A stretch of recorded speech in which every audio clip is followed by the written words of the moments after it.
to the day. People love me or hate me, I don't care either way. Breast cancer busted through like a thief in the night. A cancer's ass was knocked out before the end of the fight. A champion coming through, knocking everything out. This is hard if you see, I do nothing for clout. Just like cancer, I'll let nothing take me out. So be respectful when you step foot inside of my house. We'll be clear to have your ass escorted on out. So hop up out the bushes, wipe your feet, take a seat, and get comfortable and chill with your girl. Survivor Speaks, yeah. Hey, hey, hey. Who, what? I'm Survivor Speak. What time is it? What time is it? What time is it? It's time for you to hit that like and subscribe button and turn on that notification bell so you get a notification each and every time that I go live. Yeah, it's Survivor Speaks and it's showtime, ladies and gentlemen. Thank you for being here. Peace, peace, peace.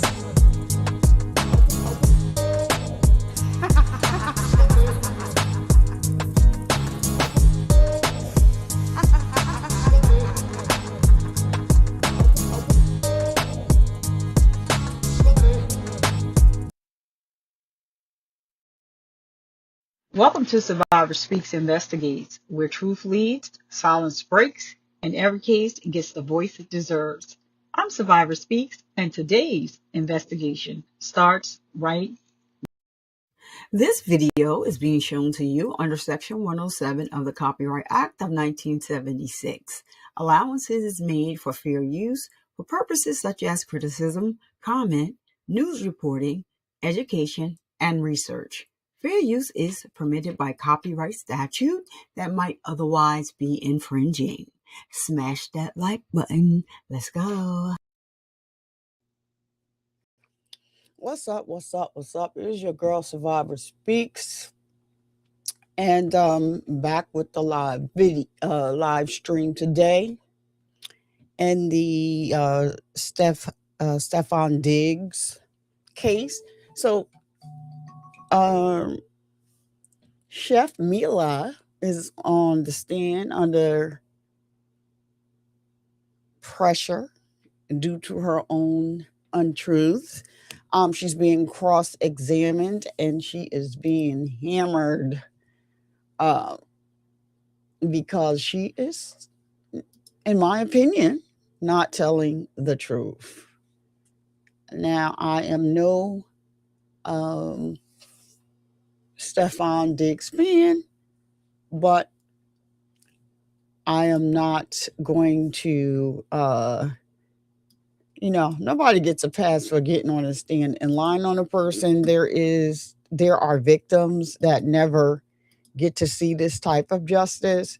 So to watch and listen to her testifying and testifying untruthfully, it's not right.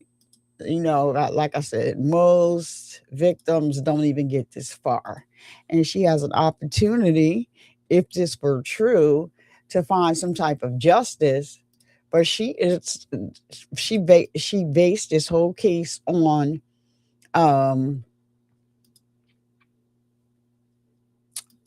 not being paid. I wanted to get my pay, and I wanted to get my last pay, and I only came here for when it come to find out she already has been paid. So I'm not sure if the prosecutors are going to do anything. I think that, to stop people from doing stuff like this, the prosecutor probably needs to bring some type of charges because it is not right. It is not right. And this man, he does have some other cases out there. And I think that she banked on that. She just comes off to me that she's a woman that is scorned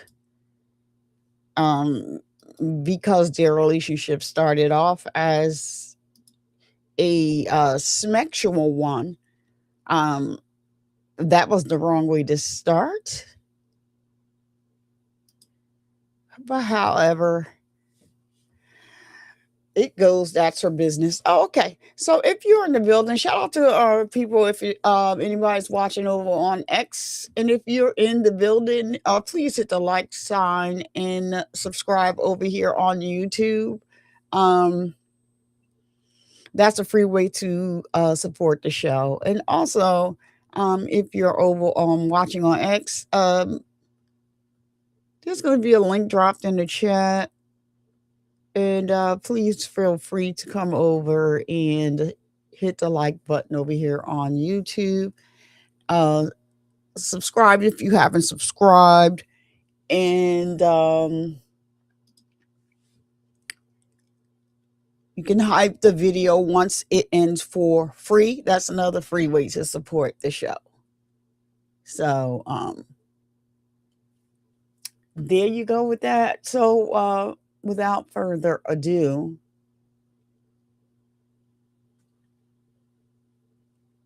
I am going to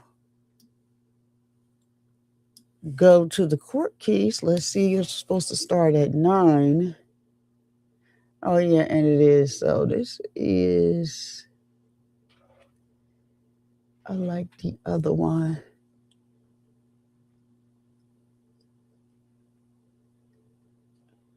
And so let's see what Chef Mila got for us today, because yesterday I was just in disbelief by the time when it was time for her to get off stage. I was in disbelief. That's the only way I could put it. Disbelief that you even thought that you were going to get on this stand in front of these professional people. You know what he does, and he has the money to represent himself, whether you are lying, telling the truth, whatever. And I don't understand how you thought you were even a match for these professionals. So there you go. All right, and so we're going to get right into this because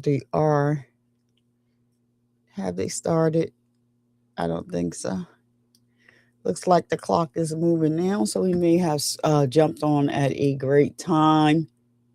Make sure you're hitting that like button, subscribing, and you can share the video out as well. That would be awesome.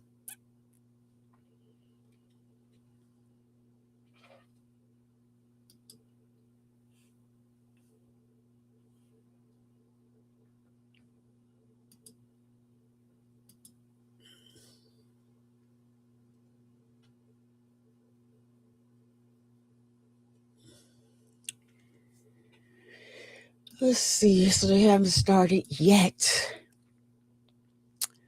but we're right on time.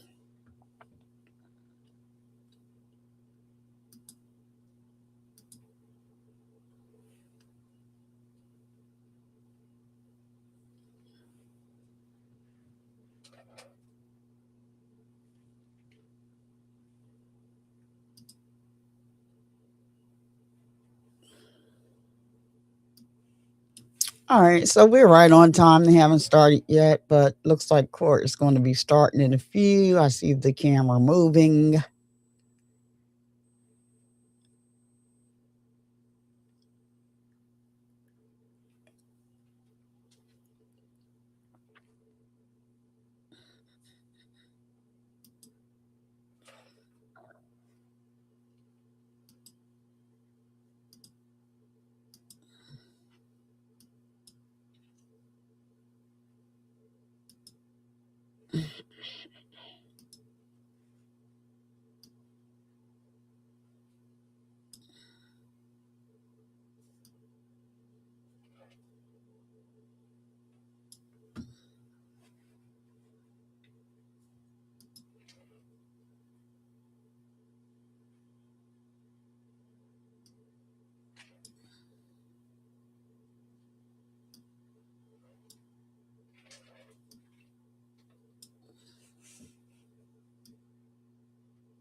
I don't know what's going on. I'm looking for a.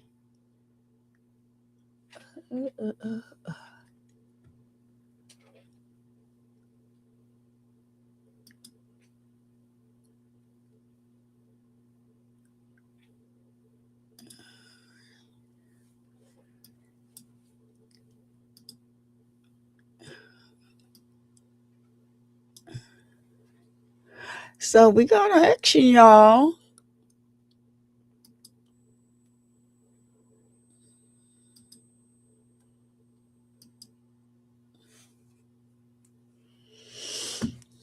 That's not. I'm trying to just make this full screen.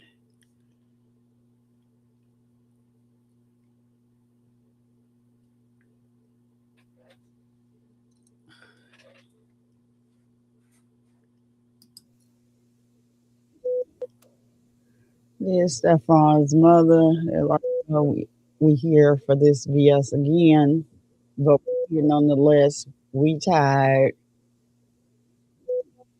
This is not, I don't like the fact that this is not his mom.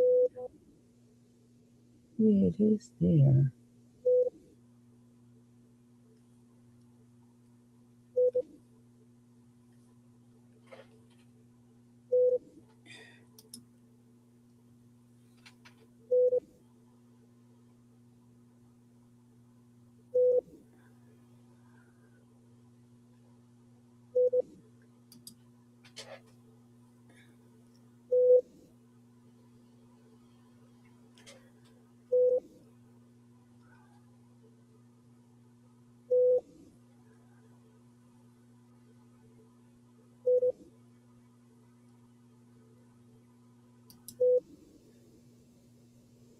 Let's see.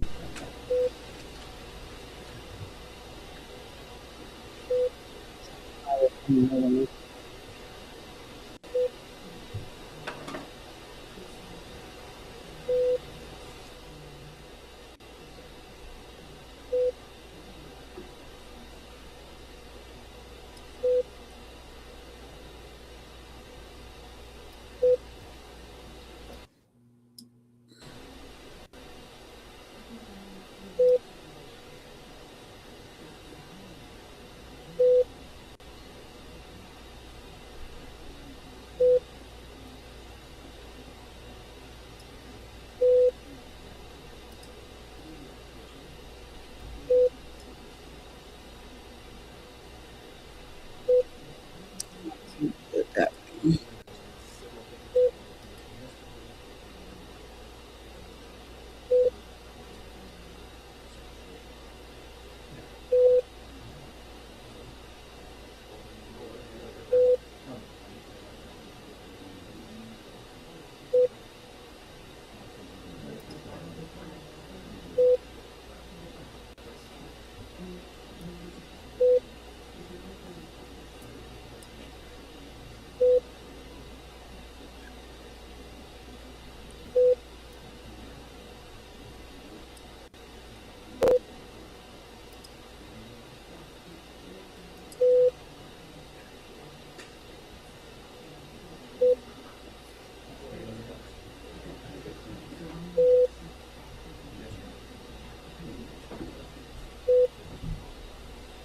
What? All rise.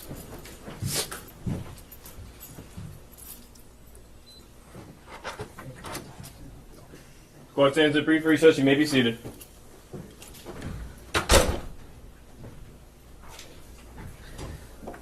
Recess. Yeah, we don't have anything. Very cool, though.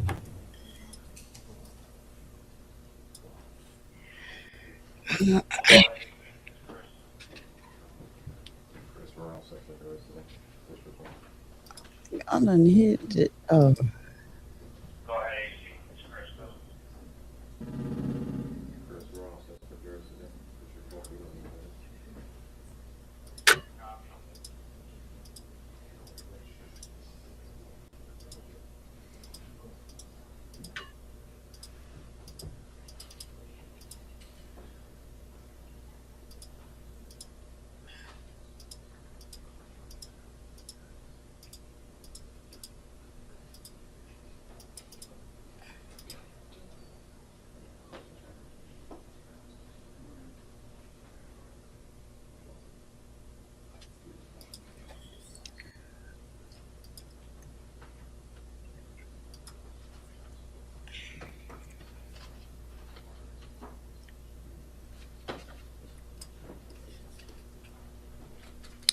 Yes, I don't know.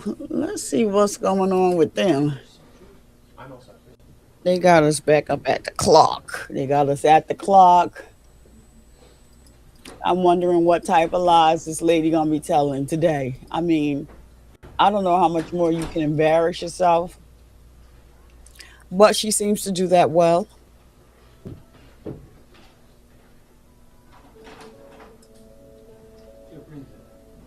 Bring the jurors.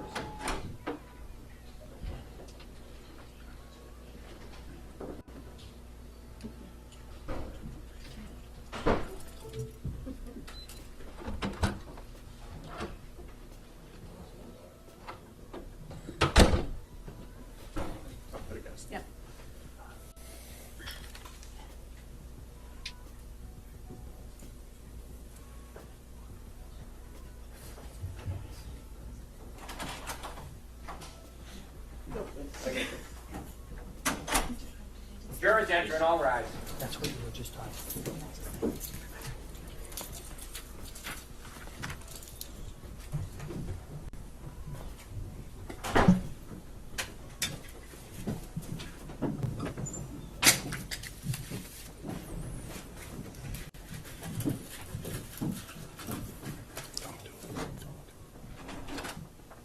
May be seated. Somebody that think they quiet saying don't do it, don't do it.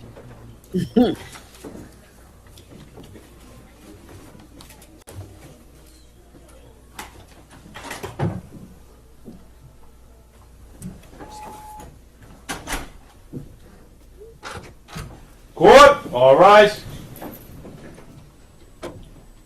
Hey, hey, hey.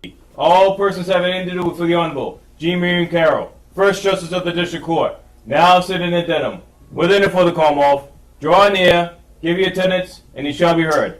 God save the Commonwealth of Massachusetts. This Honorable Court is now in session. You may be seated. Oh, wow. All right, good morning, jurors. I hope you had a good evening, and I just want to inquire and see, has any member of the jury had any difficulty following my instructions not to discuss this case with anyone, not to visit any areas that have been mentioned in connection with this matter since yesterday? I see no hands raised and all heads going in the right direction. Thank you. And how about, has any member of the jury read, seen, heard, or overheard anything from any source about any aspect of this case outside of this courtroom since yesterday that has affected or would affect your ability to consider this case in any way as a fair and impartial juror? No. Thank you all very much. All right, with that, I think we're ready to proceed. Commonwealth, is the witness available? Yes, I believe we're in cross. We are.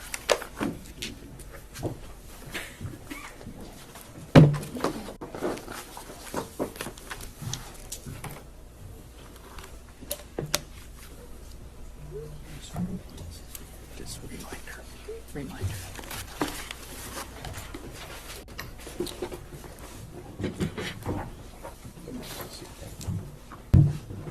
Good morning. Just a reminder that you're still under oath. Okay. And Ms. Adams, again, as of the same as yesterday, if you could do your best to keep your voice up, that is appreciated. Yes. Thank you. May I proceed, Your Honor? Yes, thank you. Thank you. Ms. Adams, on January 1st, 2026, you sent Steph's girlfriend a text message that later appeared on TMZ's website, correct?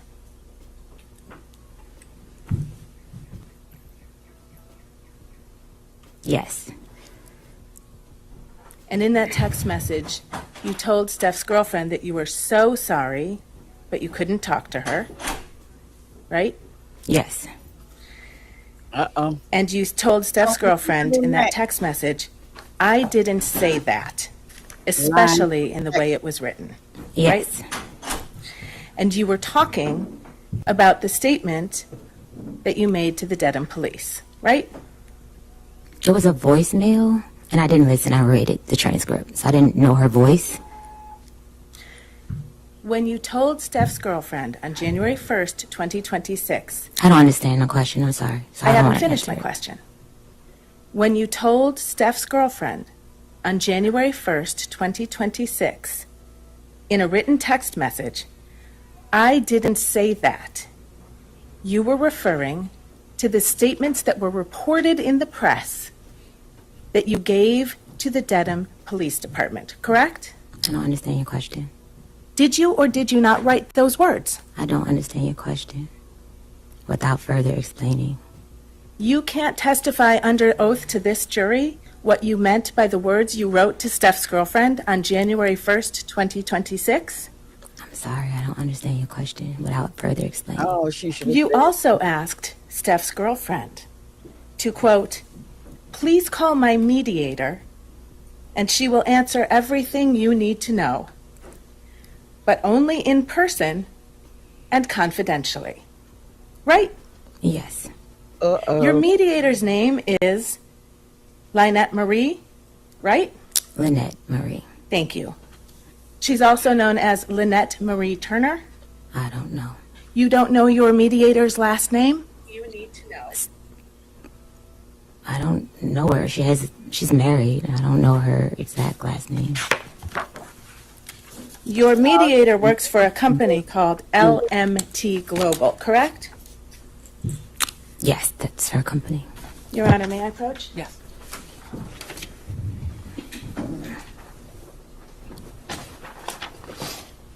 Lord, she is this child. Hit the like button if you came in. Please hit that like button. I'm showing you a corporate document from the state of Michigan. It is an amended annual report filed by LMT Global Corporation. Can you please read the name of the president of that company? Objection, Your Honor. Sidebar.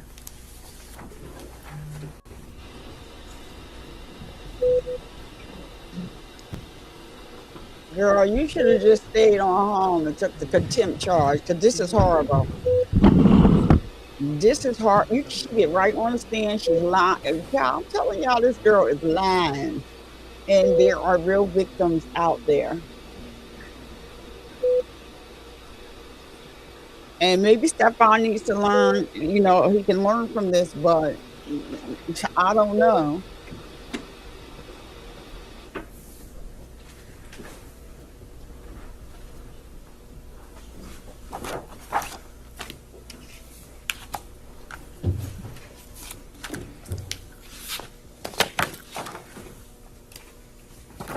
Your mediator, Lynette Marie, issued a money demand to Stefon Diggs on December 29th, the day the criminal complaint in this case issued, right? Not the money demand. I'm not sure of the date. Well, may I approach, Your Honor? Yes.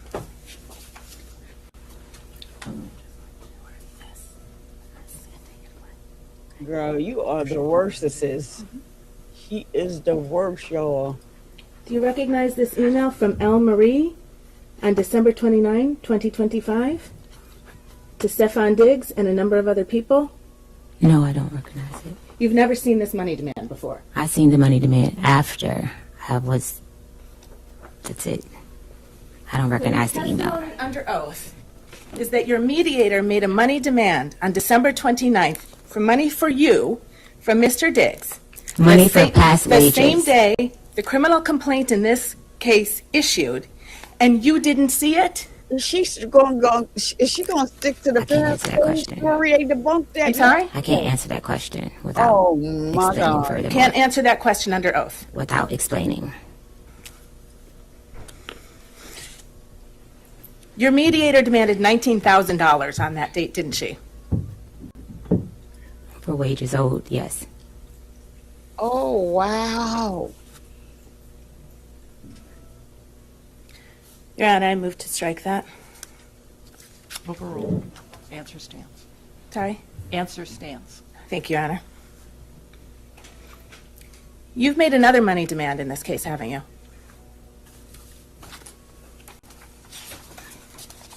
Yeah, it's a money grab. It's a money Actually, grab. before we get there, the I didn't get a $19,000. chance to answer the question. Before we get there, Are you withdrawing your yes, question, the counsel? question is withdrawn. Thank you, Your Honor. After a money demand for $19,000 was provided to Stefon Diggs, on February 13th, you issued a public statement, didn't you? Yes. And in that public statement, you said, I have never sought money to settle this matter, right? I haven't. Oh my gosh. And by the middle of April, you had hired a lawyer to represent you, right? For workers' comp. That's a yes or no question, ma'am. Yes, for workers' comp. Your Honor, may the witness be instructed to please answer the questions posed. Witness answered your question. All right. And for workers' comp, the lawyer you hired, is she sitting in this room right now? Yes. And she helped you prepare for your testimony in this case, right? She came to support me. She came to the meeting with the Commonwealth's lawyer to help prepare you for your testimony in this case, correct? I don't know how to answer that question. You can't answer that question under oath, ma'am? No, You met with the prosecutor last Thursday, right? With your lawyer, I right? was told to have a lawyer because you guys asked me to plead the fifth on some things. So I was instructed to have my lawyer come. So your testimony under oath is that the Commonwealth's attorney instructed you to bring your private lawyer? Or a lawyer that you guys offered a lawyer, so I brought my private lawyer. I'm sorry, when you say you guys, do you mean me, defense counsel for Mr. Diggs? Yes.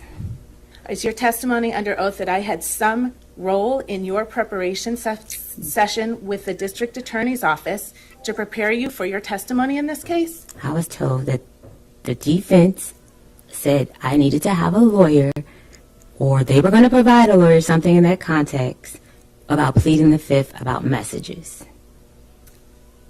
So I brought my lawyer, which was when I walked to the side of the judge yesterday.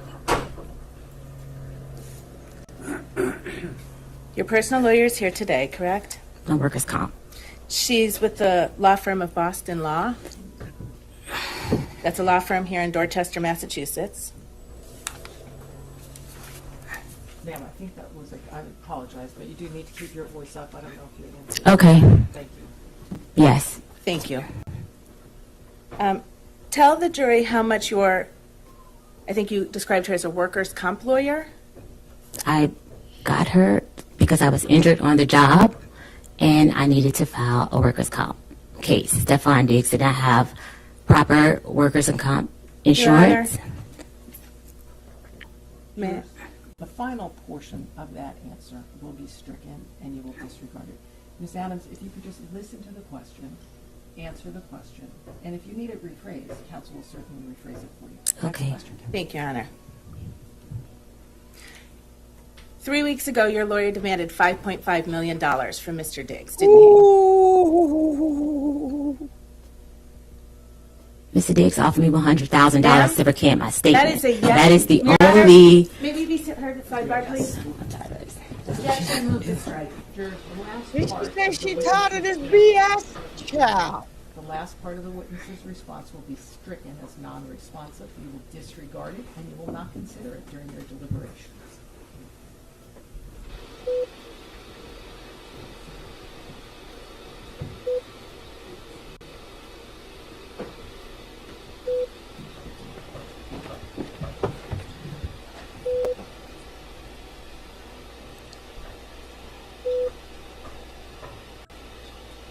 Y'all, it's a money grab.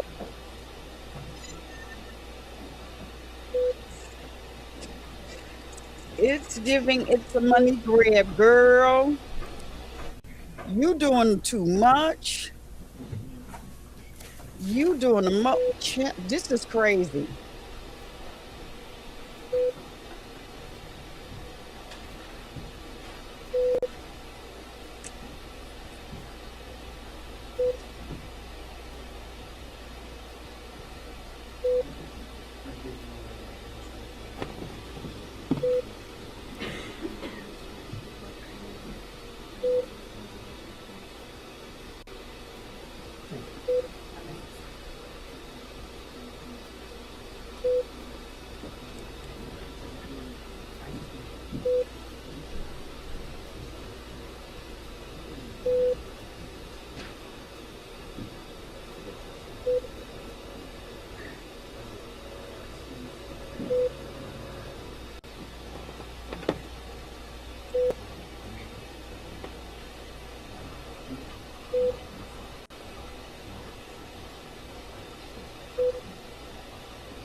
is crazy. Oh my goodness.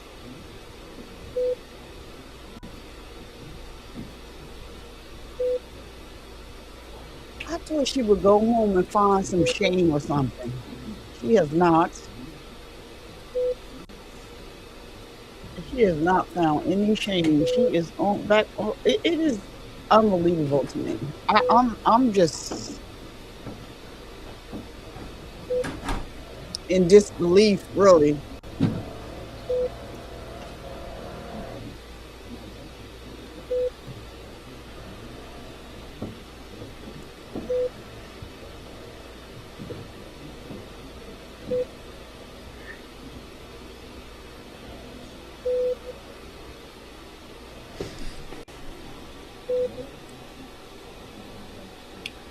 So hold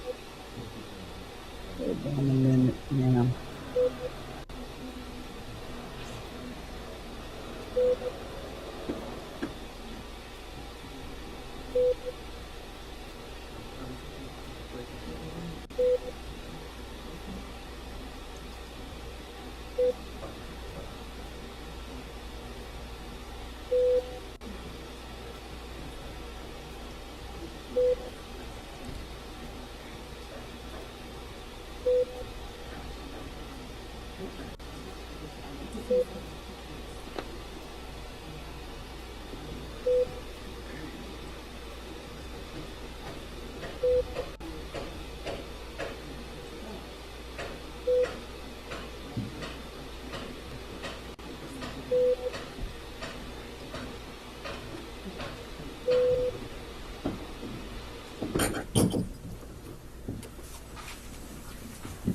All right, jurors, let's step down this way, please.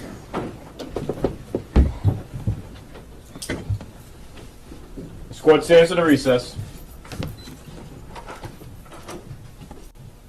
You can step down for now. Well, y'all, I wonder what they're getting ready to say because she You may be needs. seated. He needs to be. This is crazy.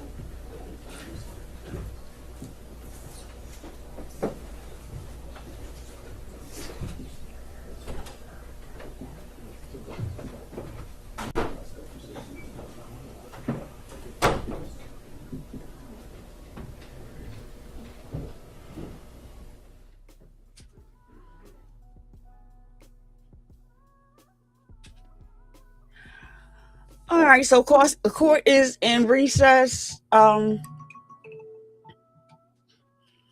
She is definitely on this stand, not telling the truth.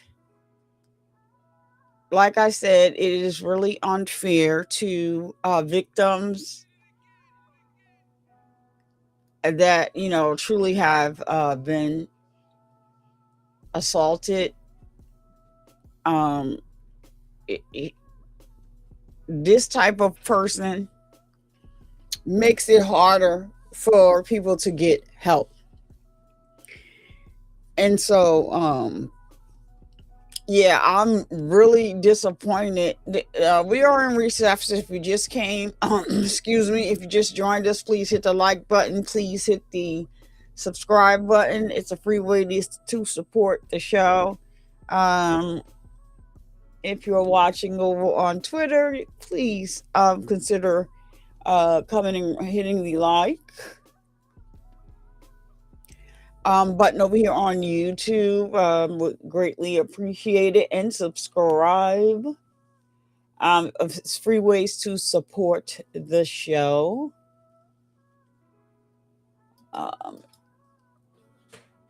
And also you can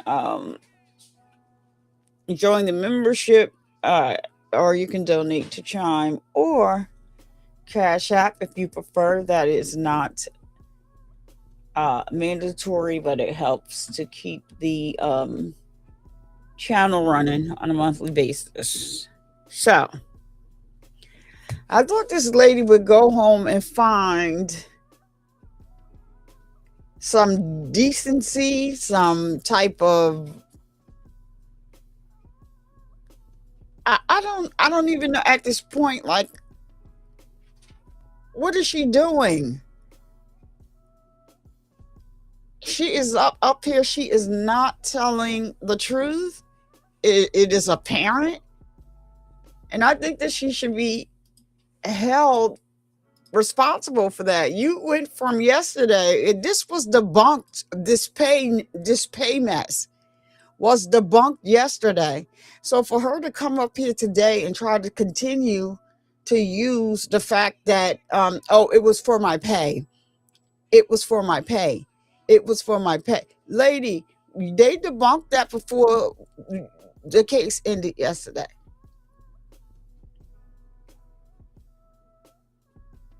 So for her to get up here on this good stand today and waste these people's money.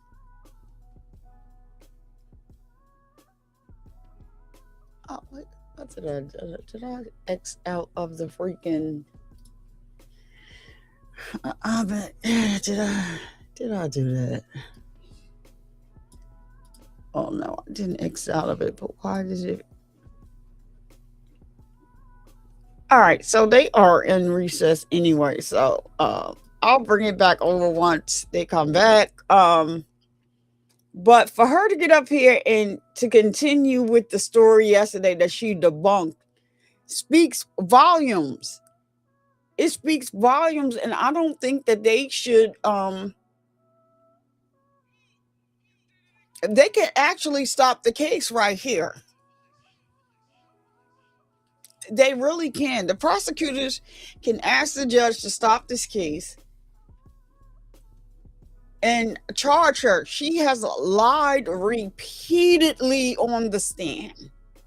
This is day 2. She got on the stand lying. Got on the stand meek and timid. As I stated yesterday, if Stefon Diggs did what she said, she would be bruised up. She claimed she was bruised the day that it happened, and then they produced video of her in a car. She didn't know that the driver of the car had camera in the car. You know, they video it when they're in the car. Maybe the person, I know the person is somebody that does braids hair, but maybe the person does live for Uber or something, and they record, for safety, but not a scratch. Then there's the video of her dancing for the camera, laughing, all of the things. So for her to get up here today, she's a hostile witness for one, and she's supposed to be the victim.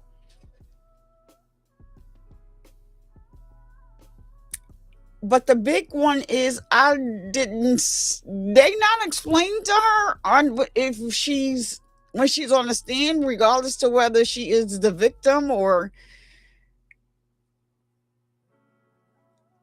the defendant, that you are going to be testifying under oath, and I'm sure, people get on the stand and tell like little half truths. This is major.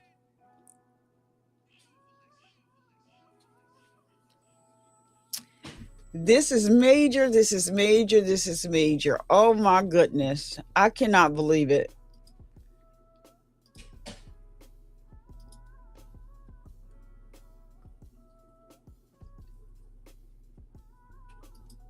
I could not believe it. You gotta be kidding me. All right, yeah, we are staring at the clock because they are in recess, and that's what we are doing.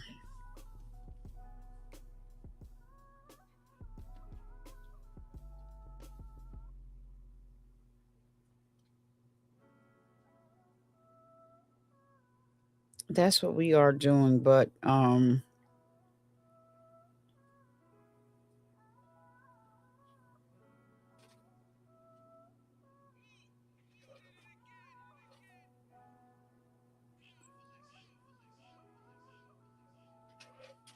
That's what we are doing.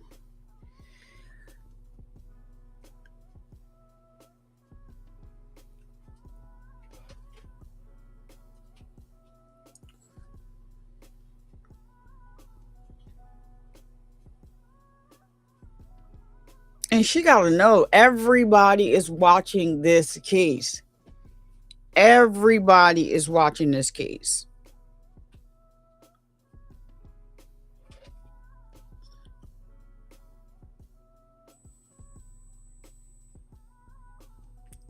I don't know.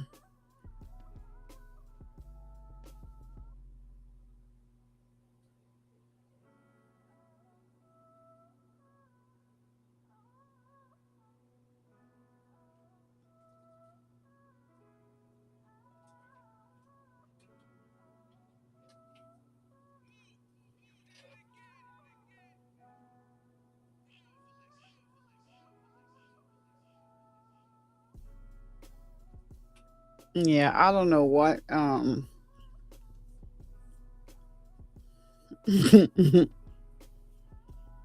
she is crazy.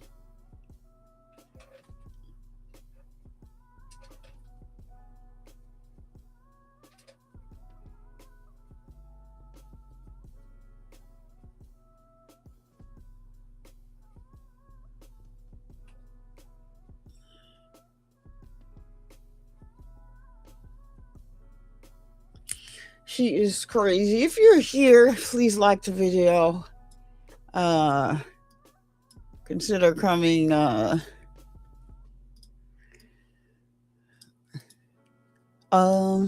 dropping a hello in the chat over here on YouTube.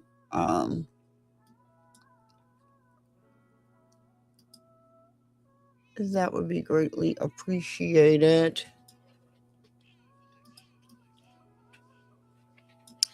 I believe if the prosecutors would have known, if the prosecutors would have known that not only is she about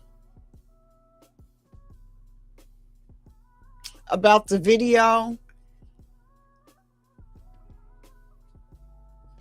what else was there yesterday? I don't think they would have brought this case.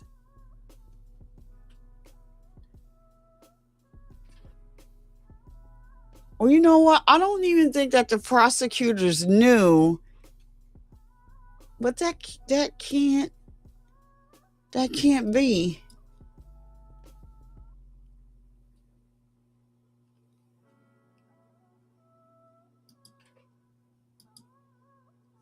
That cannot be. I don't know. I just think it there was some evidence. I don't think that the prosecution, well, they had it because they actually showed her, but it was shown to her recently. I just don't see them bringing this case with all of this information that is debunking anything that Mila may have said. So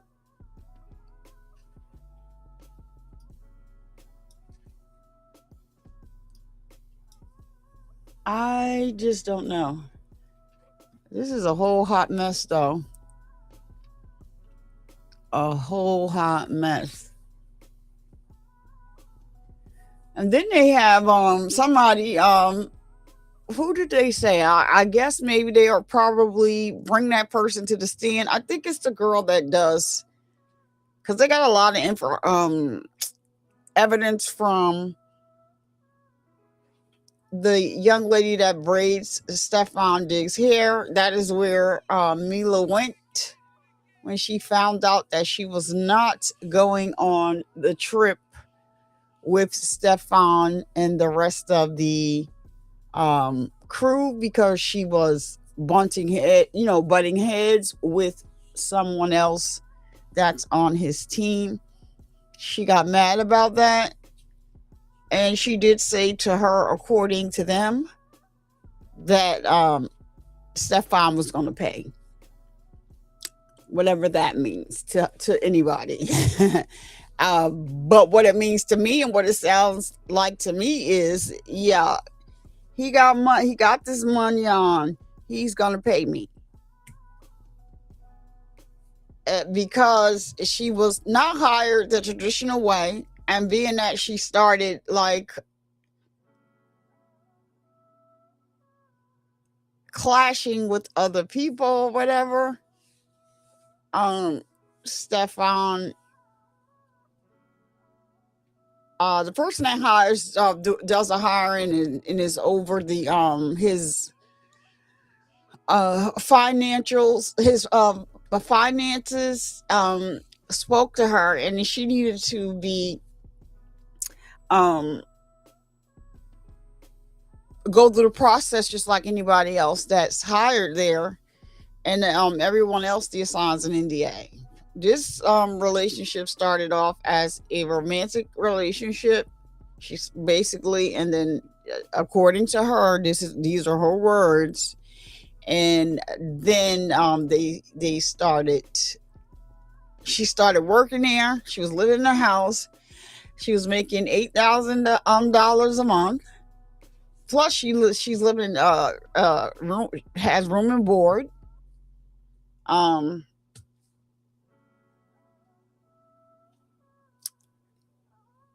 And so yeah, she's sleeping with the man. So it's she was sleeping with the man. So it's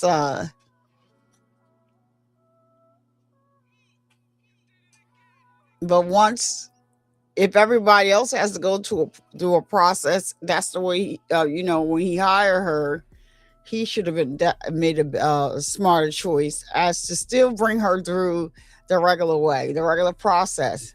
So now she had to be, they wanted her to be, processed the way anybody else would. So they was updating the information for her. Everybody that works for him signs an NDA, whatever. And she had to go through that process. She got mad about that too. And so that's how that worked for her. But the main thing that I get, the core of this is she was upset because it was his birthday. He was going on vacation. She was supposed to be going, but she was butting heads with someone on the team. And so he said, "You're not going." She's saying, "Oh, he could have told me before that. We've been in a 4-year relationship. I had met him for 4 years, and he could have told me before that." He did. But you said that this man assaulted you, put you in a smacked you, put you in a closed chokehold. Now, mind you, when he puts her in a chokehold, she's standing by a dresser. Supposedly he dragged her to the bed. When they asked her how far, she couldn't give an answer about that. She was like, she was stuck. How far is the dresser from the bed? And basically she said he slammed her on the slammed on the bed and fell on top of her. There's going to be some type of bruising. She talking about, it was a bruise just for the day. But they already showed the video the same day, like right after this happened. No bruises. In 4K, they showed it. No bruises. None. She's in a car in 4K. And then they took a video of her dancing after that. Once she got to the young lady's house, they were playing around. I guess they were doing maybe TikToks or something like that. Where she definitely was the only one in the video dancing. She doesn't look the way she's, trying to portray herself on the stand with this turtleneck today and this teacher sweater. It's not, the look is not going to do it. It's what comes out of your mouth. I believe that she's already lost this jury. I believe that the jury is not, they're not going to have to deliberate long at all. And I believe this judge is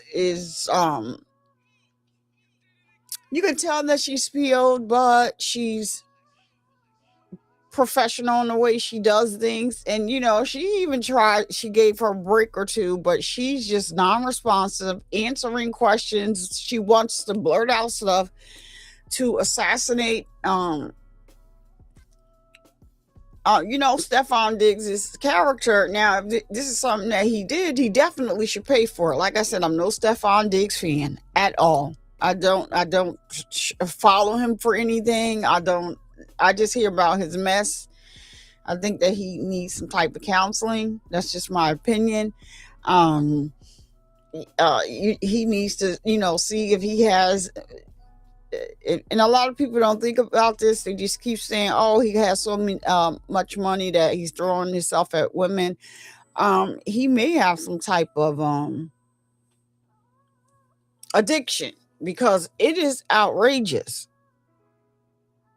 It is outrageous. So, the amount of women that he deals with or whatever, and we only going by the amount of children he had all at one time. It started out with he only had one daughter, was what it was reported before. Now we're up to like, what, he got 8 or 9 kids within maybe a 1.5 year span. It's crazy. So I do think that he maybe needs to see some type of therapist for that. But however, that does not make it okay to get on this, to say that he's assaulted you. And I just believe that she said that because he does have another case with a male. And I believe this is a civil case. So he does have that case that he is going to have to go to court for. And even in that case, you know what? Now that I'm thinking about it, even in that case, he didn't do any of the assault, and allegedly, he got somebody else to do it. So I'm just saying, I think that, she needs to be charged. This is the second day on the stand, and the hostility, actually, it wasn't as loud yesterday with the prosecution, but it actually started when she was testifying on direct. She started lying. She instantly, once they started talking about these text messages, without anybody asking or probing her, she just blurted out, yeah, I erased some of the text messages. Yeah. What?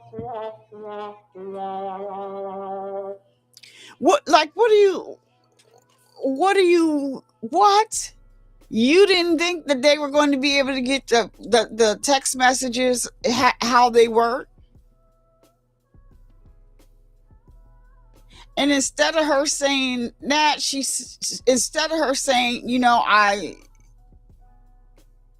erased the text message, I didn't like the way I would be perceived, you go on to tell another lie, which is even more crazier, that, I changed, and she blurted this out, I changed the text, I deleted some of the text messages because, in the previous abusive relationship, they were like, no, strike the answer, strike, yes, because anyway, I should have let her go forward so that y'all could have a record. Good morning, Badass. Good to see you here. Oh, Badass, she got on the stand lying, girl. She got on the stand lying. It is really, really bad. It is bad.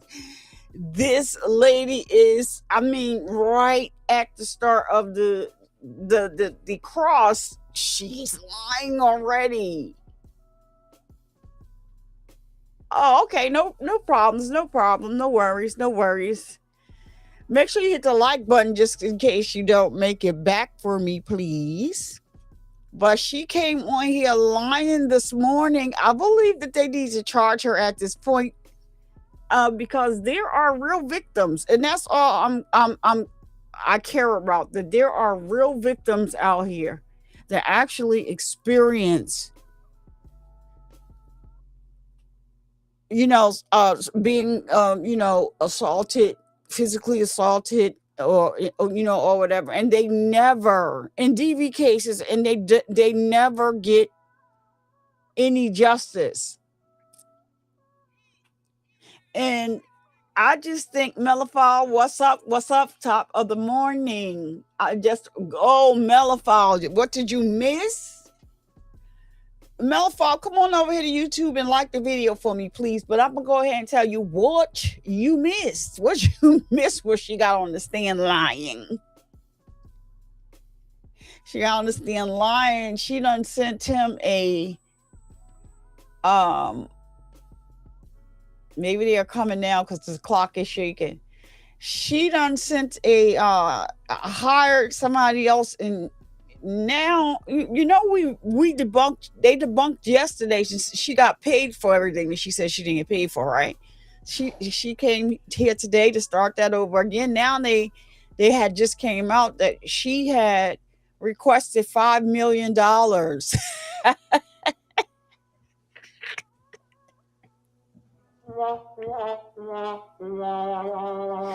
She requested $5 million from Stefon Diggs from they sent him a demand letter, an attorney for workers' comp. I can't make this stuff up, but I would have just not showed up today. Girl, you out here looking crazy in these streets. I don't think she knew how this works. She need to come to YouTube and TikTok. She need to go to X. She need to go to Instagram, Facebook, and see how you're everywhere. This is public knowledge. This is being shown to the public. It's transparency that we it's a transparency thing that we get to see what our tax dollars pay for and what's going on in these court cases. And the only court where they don't allow cameras is in federal courts. Girl, you are being dragged. I would have looked yesterday if I was her. Look at her trying to look like a school teacher. Take that off and put on what you have when you're doing the dance video. All right. Here comes the liar.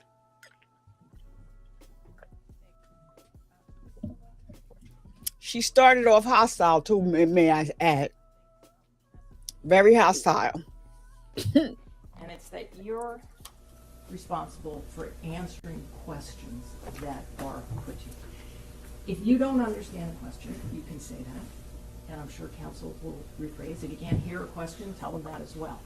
But courtrooms function in, and especially trials, unfold in a question and answer format.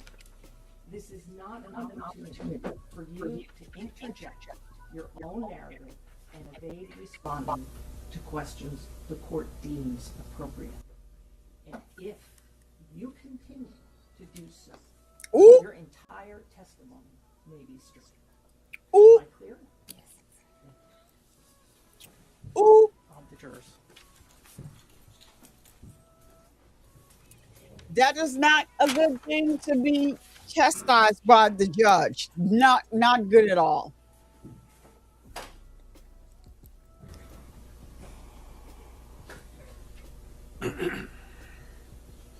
All rise, jurors enter.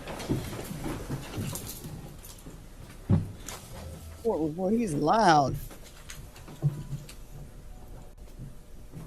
That $5 million, she's trying to get her bank account.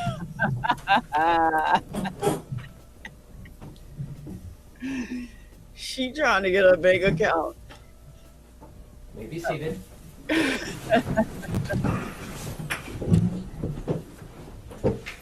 Jurors, at this point, I just want to be clear on one point, all right? And it's the following.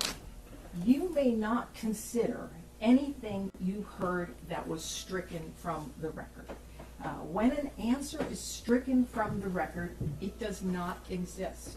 And in determining what the facts are from this case, you're sworn to determine those facts solely and exclusively from the evidence presented, and you may not consider any answer that I have stricken. All right? Thank you. You may proceed. Thank you, counsel. Ms. Adams, 3 weeks ago, your lawyer demanded $5.5 million from Stefon Diggs, correct? 5.5 million. I thought it was just 5. Look how dumb she looked. That is client lawyer privilege. I cannot speak on that. Oh my gosh, Lord, not the client lawyer privilege. You believe that your lawyer's communications to Stefon Diggs are covered by your attorney-client privilege, ma'am? I can't answer that question. I don't know the answer to that question. You know that someone on your behalf has demanded $5.5 million from Stefon Diggs, don't you? I have a workers' comp claim, and Your Honor? I've explored all civil options. Ma'am, I don't understand. are the you question. able I'm to sorry. answer No. that question? No, I'm Counsel, not restate able the to. question, please. You know that someone on your behalf has demanded $5.5 million from Stefon Diggs. Do you know that, Miss Adams? No. I don't know. I'm sorry, I don't know how to answer the question. Oh my I gosh. don't understand. I have No, no further forget questions. English. Thank you. Get her out of here. Y'all don't even need to. Y'all don't need to even. Child, what are y'all cleaning up? Of course. Thank you. Yeah, cause what are they gonna clean up? I mean, I don't understand. What are y'all getting ready to ask her for? Already out the gate, she being difficult. It's gonna be a long day. So they've already had. She's been on the stand probably lying from the beginning. Well, this is just a continuation, and now they're done. How the heck are you going to invoke client attorney privilege about something that's sent to Stefon Diggs? Make it make sense to me, people. She can't invoke that privilege, and then if she then to say that you don't know what that means. Child, listen. Get her out of here. Get her out of here, but you need to get her. Once she stepped down, y'all need to put her in some cuffs. This is ridiculous. I'm sorry. She's lying. She told somebody, remember yesterday they left it, she told somebody that she was going to get Stefon Diggs. Good morning. Good morning. Yesterday, defense counsel showed you a form about that you filled out to the police, Yes. and they made a point that you're the hand but not the forearm and elbow. May I approach?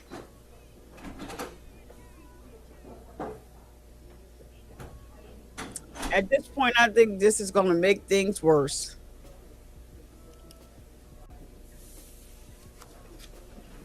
I'm putting a form in front of you. If you could just take a look at that and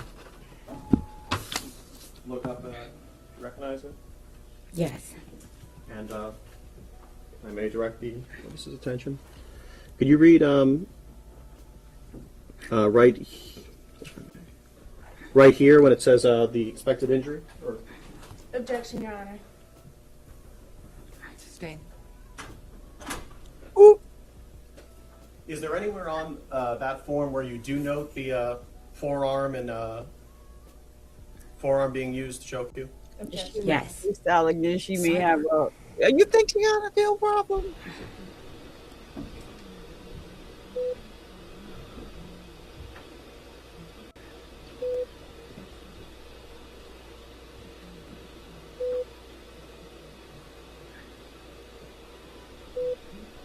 No, she. You know why I think she looks spaced out? I think she looks spaced out because she's thinking in her mind like,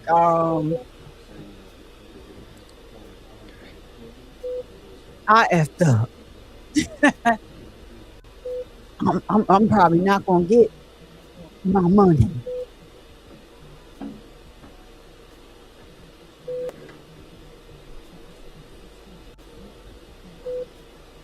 So this is not gonna look good for her. I hope she don't try to go and file a civil case.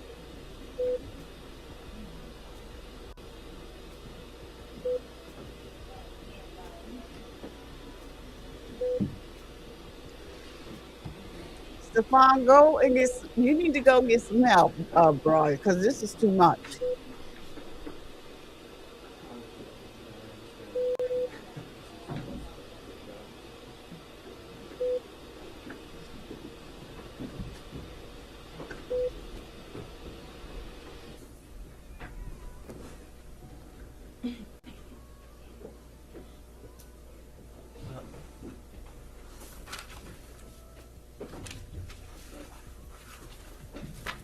On Cross, I believe there's some questions about the text messages leading up to the assault. Yes. And, do you have Nah, he had about still 8 a or binder 9. in front of you? Yes. Do you mind opening to section 3 and to pages ending in 114?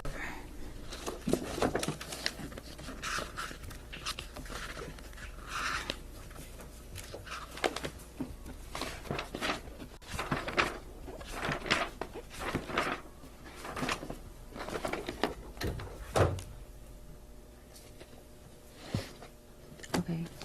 Would you mind reading the text messages from page 114 to 117? And I'm running that bitch life. Oh. The next text message doesn't say anything. I won't be paying you shit. And would you mind just saying who's saying it? Okay, I said the first. I and running that bitch life is what I said. Mr. Diggs said, I won't be paying you shit. Fuck, I look like paying you and paying another chef. Is you high, bitch? Who the fuck give you money for your business? Who the fuck gotta give you money for your business? Oh, I don't gotta do a motherfucking thing. And you can get whoever you want. You got my address. Tell them to come take the money then. Fuck you talking about. I said bet. Pussy. I said pussy. Show me I'm pussy. Will do. That's all. That's it. that's gonna come back because they get to Your, recross experience or as a personal chef, is it common practice that when chefs get sent away, they get paid for the week that they get sent away? Yes. Objection. Because that's the only job I have. And I know on Cross it came out that you made a public statement where you said, I've never sought money to settle this case. When you said this case, was that referring to the criminal case? Or? Yes. Thank you. No further questions. doesn't do nothing. That didn't help us, sir. That series of text messages that you just read, that was in response to you saying after you were fired by Mr. Diggs, you will be paying me out for the season and the money, I'm sorry, and this is on page 113 of Exhibit 3. You will be paying me out for the season and the money you said you would give me for my business. Wasted my fucking time being here because you got a fucking circus going on, right? Yes. So when he said he wouldn't be paying you, he was referring to your demand that after you leave your employment on December 2nd, he nonetheless continued to pay you $2,000 a week for the rest of the New England Patriots football season while you were not working for him, right? That's not how it goes. You will be paying me out for the season, right? I was a contracted employee. It's a yes or no question, ma'am. So he can let you I don't go. know how to answer that question. Girl. And before you said that, if you turn just one page back to page 112, what Mr. Diggs said to you that you were responding to was, "I'ma leave you be. Thank you for cooking for me for this season. I appreciate you. Hate it even got to this." That's what you were responding to when you told him he would be paying you out for the season, right? No, it's a other full context to those messages. Ma'am, was the message that came from Mr. Diggs that preceded your demand that you be paid out for the season, "Thank you for cooking for me this season. I appreciate you. I'ma leave you be." Can you say that again? You got the You can look word. right down there on page 112. "I'ma leave Finish. you be." What was your question? I'm not finished. "Thank you for cooking for me for this season." You can read along and correct me if I get it wrong. "I appreciate you. Hate it even got like this." Right? That's what it says, yes. Okay. And you were really hoping that Mr. Diggs would give you some money so you could open your own restaurant, weren't She you? is greedy. She should have saved the manager money better. That was our agreement. That was what you wanted him to give you, right? That was an agreement. Ma'am, is this a contract suit? Objection. This is an assault. That objection is sustained. Witness doesn't have to answer. Withdrawn, Your Honor. Thank you. There's no question in front of the witness. You wanted him to pay you to open your own restaurant, right? I wanted to pay me past wages. And he did. Oh my God, they debunked that yesterday.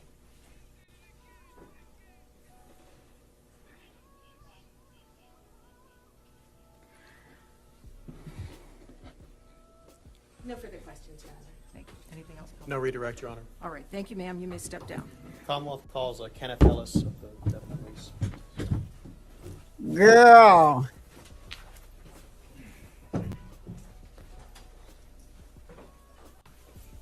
You see how she looked at Stefan on the way out?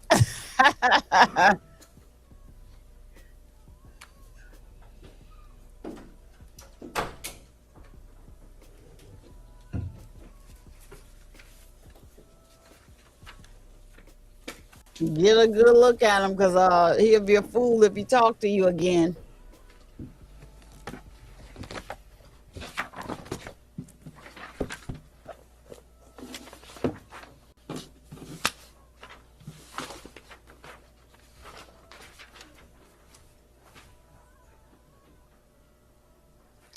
On closing arguments, they are going to smoke her.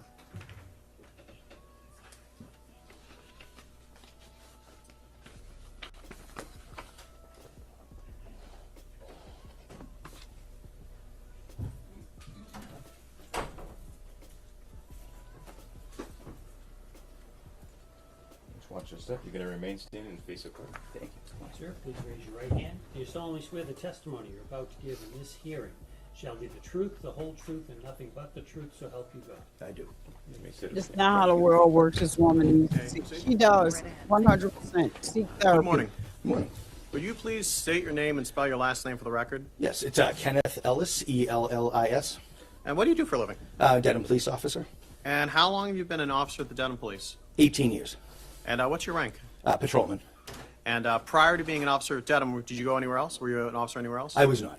So prior to being an officer at Dedham Police, did you go through any sort of special training or academy? I did. I went through a police academy in Randolph. And how long was that? What did you do in the police academy? I was about 25 weeks, I believe. Everything from law, different aspects of the law, criminal law, constitutional law, motor vehicle. We had emergency vehicle operation, firearms, report writing, first aid, things like that. Turning your attention now to December 16th, 2025. Do you recall if you were working that day? I was. And do you know what shift? I was working the day shift, 8 to 4. And were you out on duty, patrol? What were you doing? I was assigned to the front desk. Okay. So when an officer is assigned to the front desk, what are their duties? Basically just any walk-ins. Sometimes we have the business phone rings, the non-emergency line. When you say walk-ins, is that just someone literally? Yeah, anyone can walk. It's people, ranging from, may I use the restroom, or I'd like to make a report, anything. Yeah, anytime someone comes in, we greet them. And during that day, did anyone come in? Yes. And do you know who that person would be? Mila Adams. And when this person came in, you didn't know who that was at the time, right? No. Okay. And she came in, what, if any, observations did you make of her when she came in? She sat down on the bench, and she was crying. All right. And did you approach her, or did you wait for her to approach you? I actually went. Normally, I speak over the phone. There's a phone to talk to the people in the lobby. Like behind glass? Yes, yeah. It's like almost like a smoked glass. But because of her demeanor, I went out to speak to her in person. And did she want to talk to you at first? No, she did not. And why? She asked if there were any female officers working. And what did you say? I actually went back to the shift commander's office and I checked the scheduling sheets, and it appeared that there was not one until 4 p.m. that day. So what did you do? So I went back and I let her know, and I just told her that, she didn't feel comfortable giving me a statement towards anything, then that's okay. And, if she could come back at 4 o'clock. And then I went back to the desk, I believe, for a bit. And then what happened? Then she called me back over and said she would like to give me a statement. And where did you talk? So right after you enter the lobby area, there's double doors, and then to the right of the double doors, there's kind of like an interview room. So we do fingerprints for like civilian things, gun permits, things like that. And what did you talk about? So she just wanted to give me a statement without mentioning anyone involved. So what do you mean you didn't want to mention anyone involved? Well, she said, I'd like to tell you something. Sustain. Okay.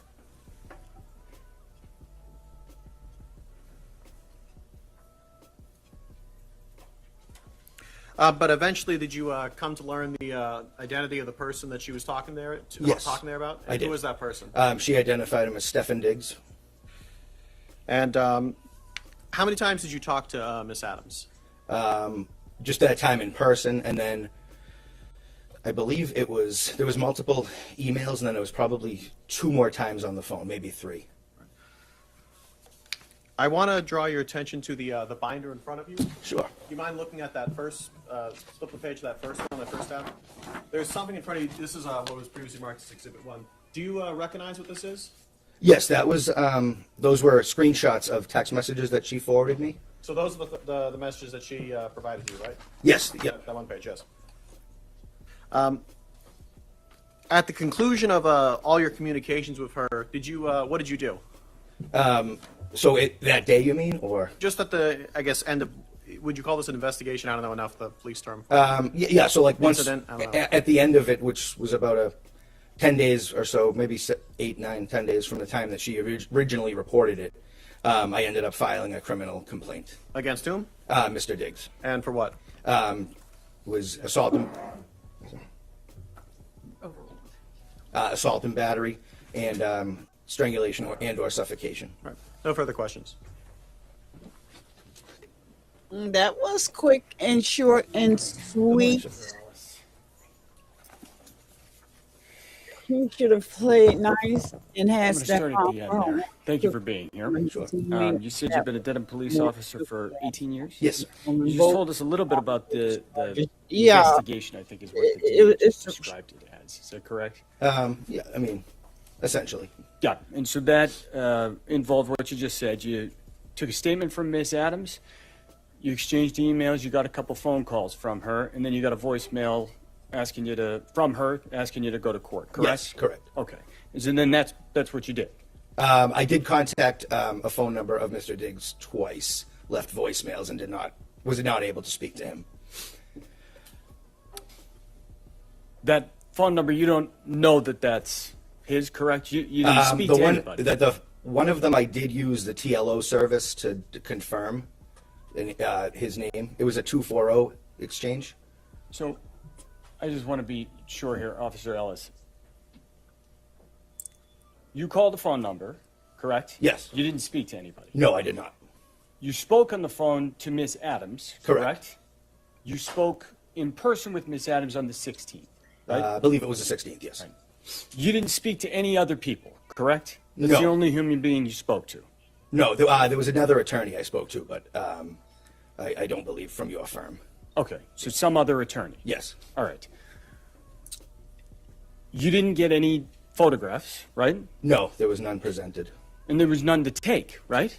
Not for me, no. Right, Absolutely. because when Miss Adams walked in and you observed her, Yep, you didn't see anything on her body that said, I should document that. I did not, no.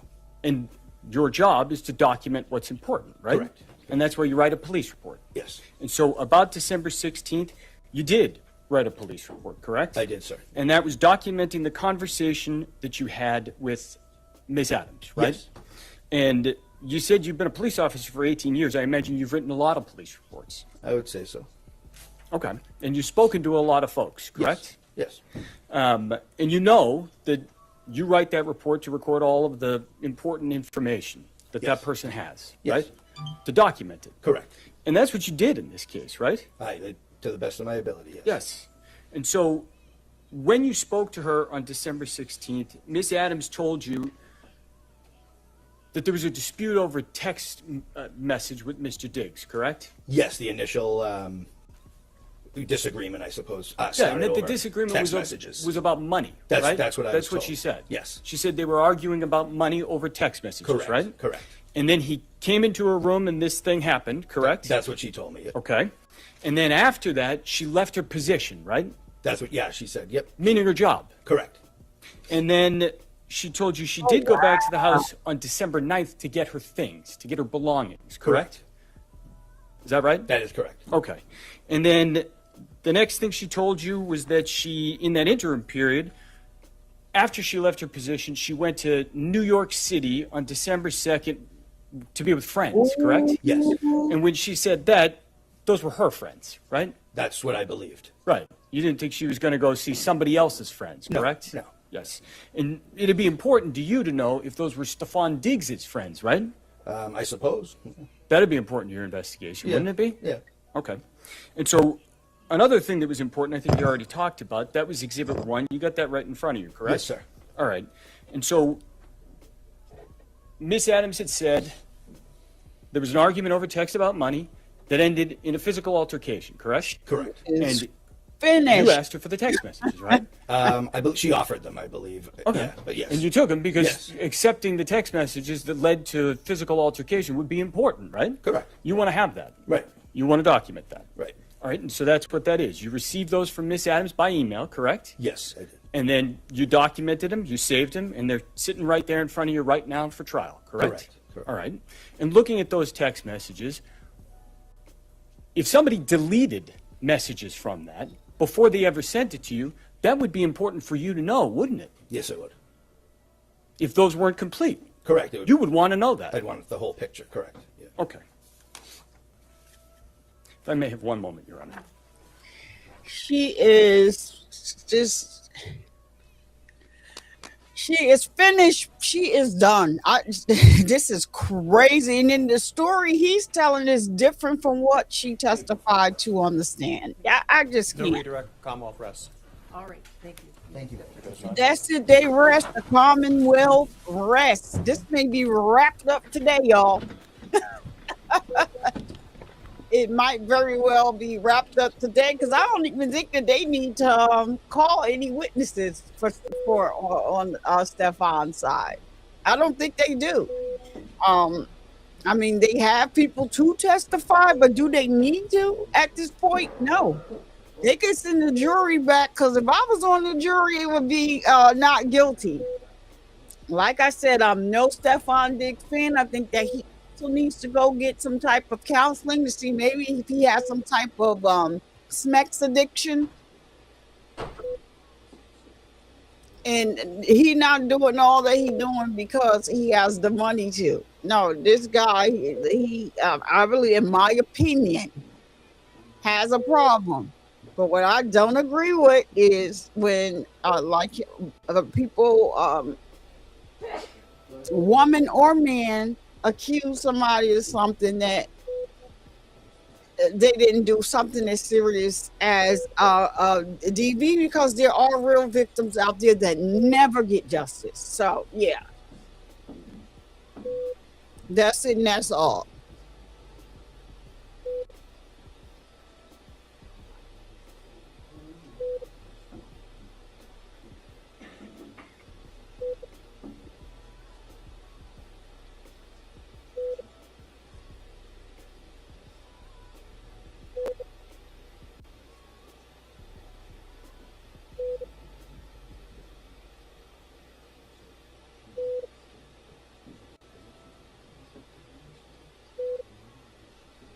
She can even be, he's not sworn at all. He shouldn't. She could even be charged with by the police department for lying to police, like reporting a false report.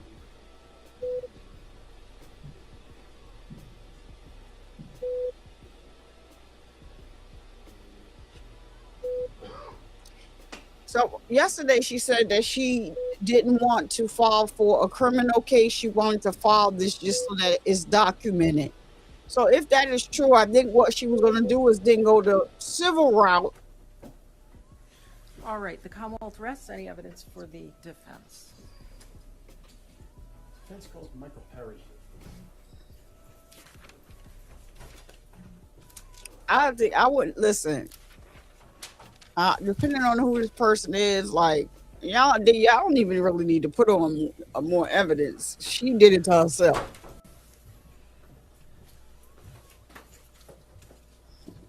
You can just remain standing, watch your step, and face the face.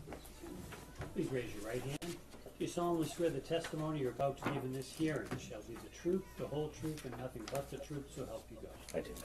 You may sit.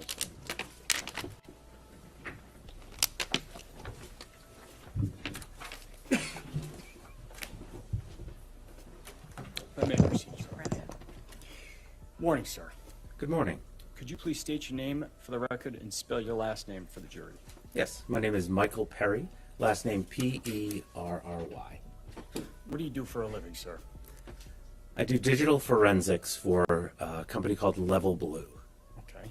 And how long have you worked for that company in that role? Essentially 15 years through a number of acquisitions. Level Blue recently acquired Strauss Friedberg, Yep. who I worked for a number of years. All right. So you've been in your position for a number of years, essentially with the same company. The name has changed at the top of the header. Is that fair to say? That is. All right. Prior to that, what kind of experience did you have? Your Honor, Commonwealth would stipulate that this witness's credentials. All right, thank you. I'll I'm leave it gonna to your discretion. Move along. Thank you. So just quickly, prior, what was your experience to working for the company that ended up becoming Level Blue? I worked for Strauss Friedberg. Prior to that, Aon. Then Aon acquired Strauss Friedberg. Strauss Friedberg acquired Elysium Digital. So that was kind of the progression. But I held the same position. Okay. And before that, did you work as an investigator of any kind? I did. I worked for the Plymouth County Sheriff's Department as a digital evidence analyst. How long did you do that? It was about 5 years. Okay. So my math is correct, you've been analyzing digital evidence for about 20 years then? That's right. And you have to undergo certain kinds of specialized training on how to do that? Yes. And I imagine if technology is developing, you have to kind of get retrained on that fairly often. Is that fair to say? That is fair to say. Right. Do you have any experience in dealing with digital data with regard to iPhones? I do. All right. And can you just describe kind of when we're talking about digital data from a phone, what does that mean? What does that look like? Digital data from a phone is, data stored on the phone is extracted out. So I have special tools, forensic tools, that I use to connect to the phone, pull all the data that I can from it, and then I load it into some applications to look at the data and find out what data is stored there. And, I can put together reports of data that might be relevant to a case. Okay. And so when you say data, what does that mean? So for a phone, it would include the things that you would use your phone for. History of phone calls, text messages, pictures that you take with the phone, maybe some internet browsing. Right. So when a user does all those things on a phone, is there kind of information recorded inside the phone tracking the user's movements? It can, yeah. Whatever the user does with the phone typically is stored on the phone. Understood. I'm going to ask you to take a look at the binder in front of you, Mr. Perry. I'm going to ask you to turn to, I believe it's marked C.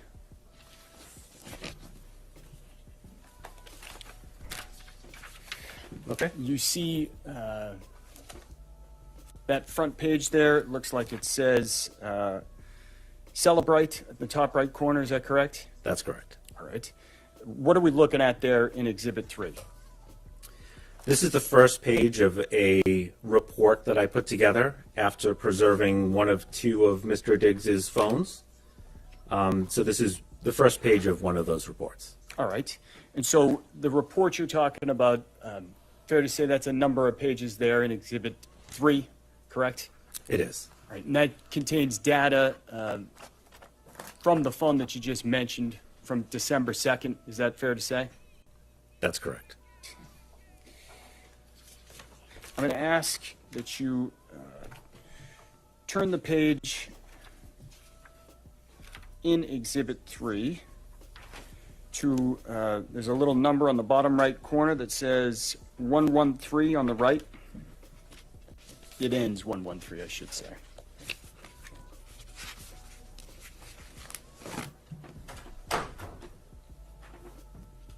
Okay.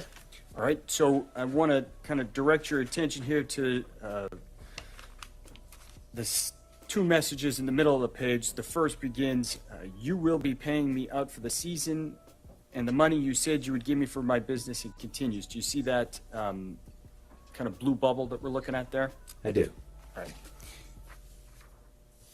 What are we seeing on the page here of the report when you see the blue bubble on the left and the green bubble on the right? So this is an exchange of messages from the two parties. And you might think like, oh, I know blue bubbles and green bubbles. That's familiar. Like blue bubble is an Apple iPhone and a green might be an Android. But in this case, it's just to distinguish between the two parties. So the color doesn't really mean much here in that both parties had iPhones. So these are all just iMessages. But the report is in conversation view. So it's meant to look like you're looking at a phone. And so, the owner of the phone, Mr. Diggs, is the messages on the right in green, and on the left, they're messages from Miss Adams and they're in blue. Okay. And fair to say, in terms of Mr. Diggs and Miss Adams specifically, those are, you don't know Miss Adams, correct? I do not. You're just going off of the contact information in the phone and the cellular phone number on the page? That's correct. Please turn to the next page, ending 114. So, looking at this box on the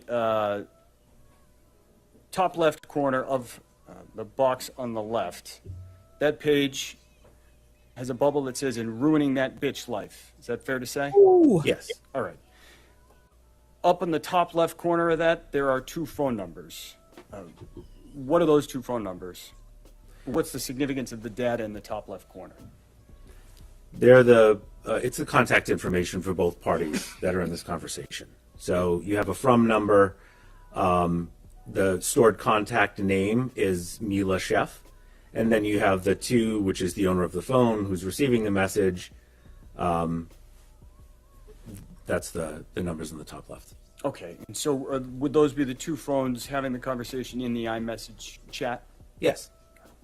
Kind of going down to the middle of the page, it indicates there's a time there that says 12/2/2025, 5:35:01 p.m. UTC +0. Can you explain what that means?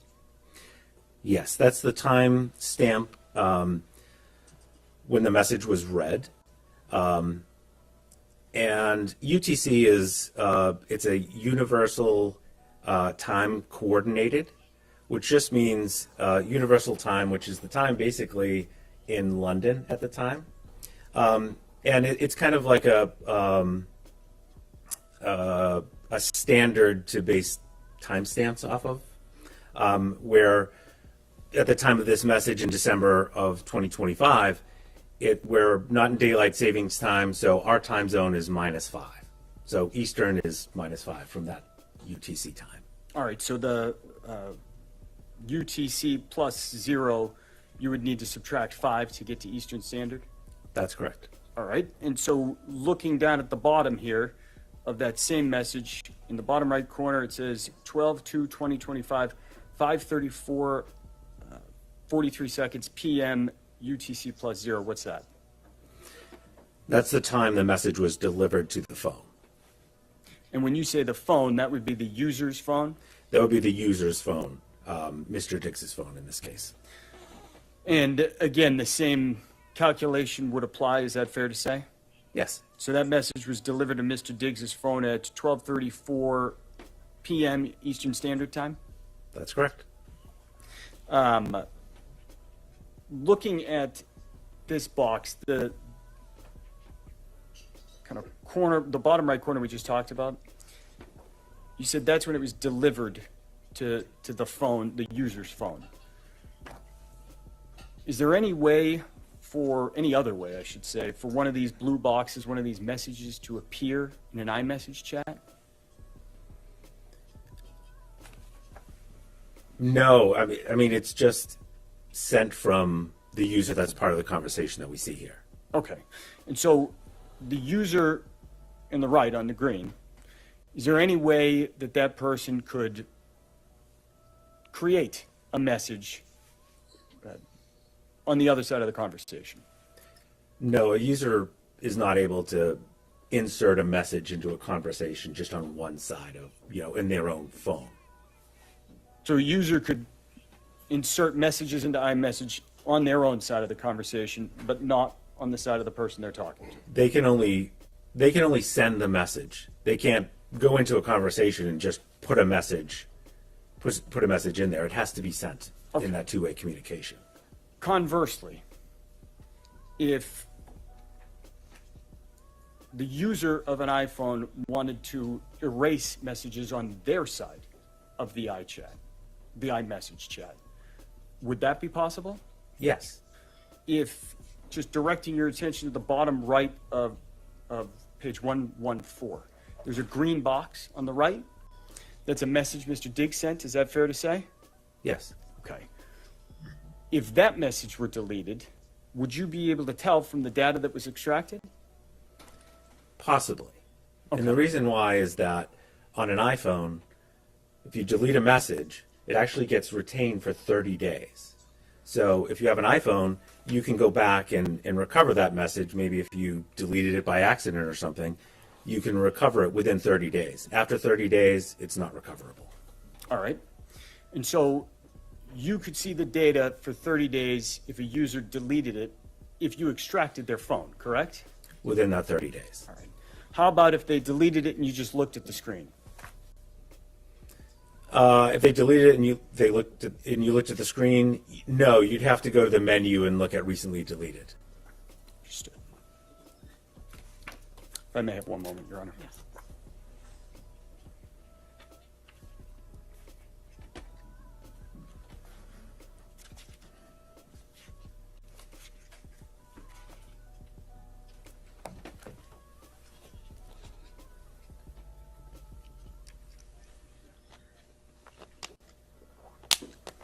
Just a few more questions, Judge. Apologies. I'm going to ask you, Mr. Perry, to turn to Exhibit 4. That's marked D. And I only got a couple questions for you on this. So I'm going to ask you to turn to the page that is marked 182, the bottom right corner.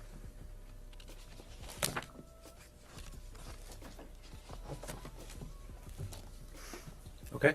All right. And so, fair to say there's a message there that in the bottom left corner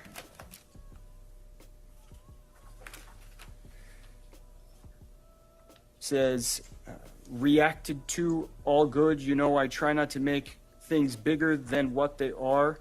You got your own life and things you deal with. Is that fair to say? Yes. Okay. So going to the time in the bottom right corner of that message, it says 12/11/2025, 8:37, 21 seconds a.m. UTC -5. Can you explain what that means time-wise? Yes. So this is UTC -5, which means it's Eastern time because it's in December. So it's Eastern time zone. And what that means is, for this report, after I preserve the phone, I load it into the application, my forensic application, and it parses the data that I extracted from the phone, and it recognizes that it looks like this phone is in Eastern time zone. Would you like me to translate the timestamps into that? And for this one, I hit yes, and so it's giving us a timestamp that's translated to Eastern time where the phone was used. The other report, I must have hit no for that, and it was just UTC. Okay. And so Exhibit 3, there is no conversion in the actual report, and Exhibit 4 there is for the time. Is that correct? That's correct. I don't have any other questions. Thank you, Your Honor. Commonwealth, any questions? Good morning. Good morning. For the Exhibit 3, this extraction, when did you perform this extraction? This extraction was April 13th, I believe it was. And Exhibit 4, when did you perform that extraction? I believe that was the next day. So is that, these text messages were sent in December? December of 2025. So the extraction report you did in April was beyond the 30 days, right? That's correct. So if someone had deleted messages from this, you wouldn't be able to tell? Not from looking at this phone, no. All right. Nothing further. Anything further? No. Thank you, sir. You may step down. Thank you, Your Honor.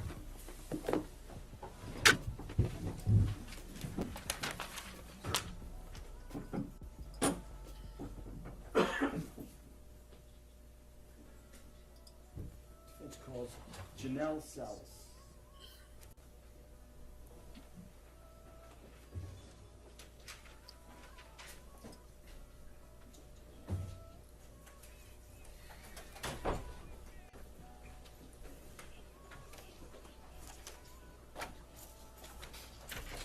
Watch your step. You're going to remain standing faceless. Please raise your right hand. Do you solemnly swear the testimony you're about to give in this hearing shall be the truth, the whole truth, and Who nothing is but the truth, so help you this? God? Yes, I do. You may sit or stand, whatever you feel comfortable. Who is she? Morning, ma'am. Good morning. Could you please state your name for the record and spell your last name? Janelle Salas, S-A-L-E-S. Where are you from? Maryland. What do you do for a living, Miss Salas? I am the Chief of Staff to Mr. Diggs. You say Mr. Diggs, that's Stefon Diggs? Correct. How long have you been Mr. Diggs' Chief of Staff? Since July 2023. What are your responsibilities? What do you do day to day as his Chief of Staff? I manage all the moving parts. It also varies between during the season or off season, calendar management, vendor management, and I'm pretty much the liaison between his marketing and talent agency. If I need to speak to finance, anything that comes up with his agent, anything personal, family related. Sounds like quite a bit there. Okay. You said it varies by whether it's in the off season or the season. What does that mean? So during the season, the calendar is pretty much structured for about 20 weeks, depending how long it goes, from camp all the way until the end of the season. So there's a strict schedule day to day, pretty much from 7 to 6 p.m. And then off season, it varies between training, traveling, and other business commitments. Okay. And so you've been saying season and off season. Fair to say Mr. Diggs is a professional football player? Correct. Right. And so that would be the football season? Correct. You said that in the off season, in the regular season, there is kind of schedules that you have to liaise with the team on, correct? Correct. Right. In the off season, it's more a schedule that you and Mr. Diggs can set then? Correct. When is the football season? What time of year? Preseason, I would say July. So that's when we start preparing for camp. And then it starts, the actual NFL preseason is August. And then the official NFL season begins in September. Okay. And when does it end? If you go all the way through January and February. All right. So December is during the season. NFL season? Regular season. Regular season.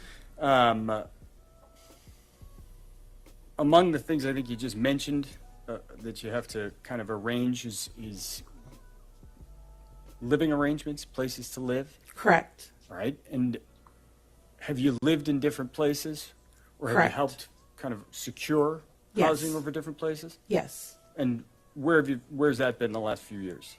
When I first started with him, it was between Buffalo, Houston, Miami, and then as of the past season, Dedham, Massachusetts. All right. How did that house in Dedham, Massachusetts come to be the place where Mr. Diggs lived? I got connected with a realtor through a mutual business associate, and he found this open home for rent because the goal is to rent a home. And so they found this space, and we looked at it. We did the walkthrough, and it was pretty much the only one that was really available in the area because it was super limited, and it fit the needs. Let me just stop you there. I'm sorry. Okay. So, you were involved essentially in setting up that house? Correct. All right. I want to talk to you for a moment as well about other employees, contractors, those types of things. Okay. Are you involved at all in hiring or kind of arranging different services? Yes. Right. And so what would those be, generally speaking? During the season, it would be his wellness and maintenance schedule. So it's massage therapists, nurses for his IV therapy, hair, nails, esthetician, just pretty much did regular maintenance on his body to just keep him going throughout the season. Okay. And in terms of any other employees, have you had to try to, arrange for flights, Yes. drivers? Correct. What about a chef? This past one, we were just familiar. He was friends with her. All right. Let me go back before. Have you hired chefs before in the Correct. past? Yes, I have. All right. Yes. In terms of just kind of the process of hiring drivers, chefs, masseuses, anybody else, is there a normal process for engaging someone for their services? We vet them out. I typically have, I ask someone that was already a trusted resource, and I vet them out through them. We get paperwork, we come to agreements to terms. Sometimes they have a contract, sometimes they don't. Sometimes they have an NDA, sometimes they don't. It really is dependent on the relationship. And also, especially if they're new, they get the full-on package, basically. NDA. All the paperwork you just W-9, described. correct. Okay. So you mentioned you didn't have paperwork for the most recent chef. Is that fair to say? Correct. And what's that person's name? Mila. Do you know Mila's last name? Adams. All right. When did Mila Adams start working as the chef? July of 2025. Oh, what up, Allie? What up? Where did she work? She wasn't even there long. In Dedham at the house. All right. Did she live in the house as well? Correct. Who were the other people who spent time in that house and or lived in it? Spent time in it. I spent time in it when I would visit for games.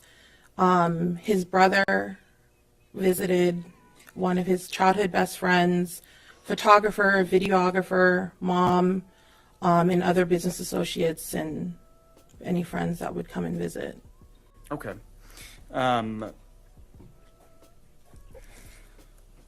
Were there kind of permanent or assigned bedrooms in that house? There was a general understanding of whose room, who stayed in which room, and pretty much if you got there, it's like first come, first serve. So there was only just 2 assigned rooms. All right. Did Mr. Diggs have an assigned room? Correct, he did. And where was that house? It was the main primary bedroom. When you walk upstairs, there's the first immediate bedroom. There's a landing and a laundry room, and it's the first immediate bedroom to your right. All right. You just walked us in the house there for a moment. Could you just describe what the layout of the downstairs looks like? So generally, there's a big grand foyer. When you walk into the house from the front door, there's a formal living room. To the right, there is a office to the left. When you walk up, it's about 2 steps, and you go up, there's a formal dining room on the right. And then you walk up, it's an open concept, so it's an open living room and an open kitchen to the front of you. To the left of that is the stairs going upstairs to the 4 bedrooms. And then there's a stairs that go downstairs, right underneath the stairs that go up to 2 bedrooms in the basement. Okay. Did Miss Adams have a room in that house? She did. Where was that? So when you walk upstairs to the landing part to the third floor, you walk up the second flight of stairs, which is about 4 or 5 steps. There's a bedroom to the right, and then there's 2 bedrooms to the left. She lived, her room was the last bedroom all the way down the hallway on the left side. I think you just described that this was an open set. Yes, it's open. So it basically looked like there was a bridge, like a U bridge from the upstairs looking down, because the middle of the house, you can look down and you can see everything. Okay. And you can look up and you can see the hallways of both going into all 3 bedrooms. Understood. So, different people at the house, did you have a key? I had a key to the front door. Okay. Were there any other security systems set up at the house other than just locks? The garage, and then doors for like her bedroom and his bedroom. Okay. And that and his closets. All right. Any other measures on the house? Garage door. I know there was a ring camera system, an alarm system, but other than that, nothing out of the ordinary. Got it. So I want to direct your attention to December 2nd, 2025. Okay. Were you working that day? Yes. Where were you? I was at the house. It was the day after the Monday night football game, and I had a hair appointment because we were getting ready to leave for a trip. Where were you going? Miami, Florida. Who was going to Miami, Florida? Miami trip consisted of Mr. Diggs, myself, his brother, his childhood best friend, and another close friend of his. Who had made the arrangements to get that group of people to Miami? Me. When did you start making those arrangements? The week prior, once we figured out the logistics. I typically try to do things a few days prior just because of the requirements that some of the travel vendors need from us, and because it's such a busy week. So I try to book as soon as possible. All right. What was going on in Miami? He had Art Basel, which is a art festival, art fair, and he was showcasing he was debuting his furniture line. All right, so Mr. Diggs has a furniture line? Correct. That week, was he not working? Was he missing a game? What was happening? So Monday night, he had the Monday night football game, and it was going into his bye week. What's a bye week? Bye week is pretty much the 1 week that the NFL gives to players where they're pretty much off. They just have to report back on the scheduled day that it's typically like 4 or 5 days off, no meetings. They can go on vacation. They come back that Monday. All right. Regular scheduled programming. And the plan was to go to the Art Basel, is what it was called? Correct, yes. In Miami during the bye week? Yes. Anything else going on in Miami? We were also celebrating his birthday. What day is his birthday? November 29th. All right. So his birthday had already come and gone, correct? Yes. All right. And was there a birthday party that week? There were, at his house or in Miami? In Miami, I mean. In Miami, correct, there was. You mentioned that there was a game the night before. What time's the Monday night game start, if you know? 8 o'clock. 8 o'clock p.m.? Mm-hmm. So you know when it ends? Probably midnight, and we probably didn't get out of there until like 2 a.m. Got it. Maybe 1 a.m., 2 a.m. So that morning you said you were getting a hair appointment? Mm-hmm. Where was that? It was at the Dry Bar in Chestnut Hill, and my appointment was at 10 a.m. How did you get there? I drove.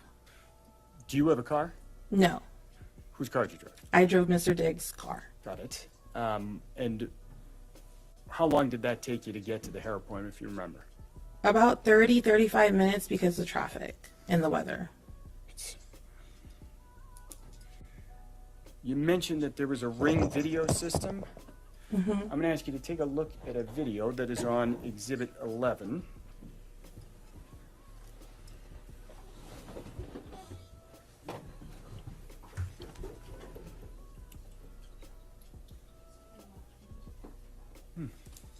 One moment. No, that's fine.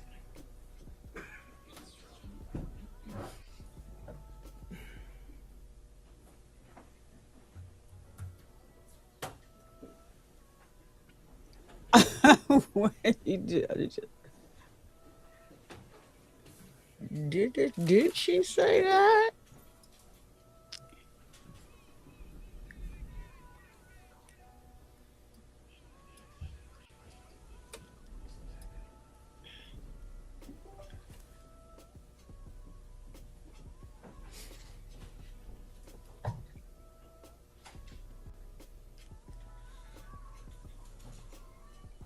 Council, do you need a minute? Because I can take the morning recess now if that's helpful.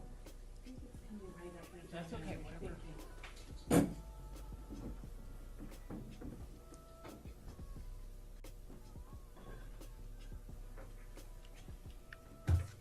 She knows her answer. She's fast and solid with it. Yes, she is. Allie, if you missed it, oh my goodness. Let's give you a second and everyone. Oh, wait, here we go. Here we go. You missed when the liar was on the stand, child. It was a mess. She should be charged. Yes, if we could play that.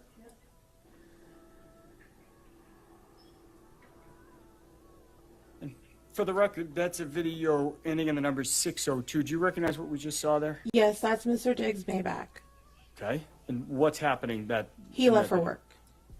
Where were you? I was in the car, probably waiting to leave and warming up the car to go. Okay. And you weren't in that car that we just saw drive out, I was in correct? his Porsche. I'm happy to continue, Judge, but we have a while further, so it might make No, sense. that's fine. Why don't we take, jurors, why don't we take the morning recess? I think there should even be some coffee back there for you for a moment, all right? Thank you. All right. All rise. Jurors can step down this way, please. All right. So I wonder, she didn't give a time. Oh, she may. I wonder how long they're going to go on break for. I just want to see if they say anything in between. Thank you. And The jurors have exited this courtroom, stands in the morning recess. Please wait in the hallway. Thank you.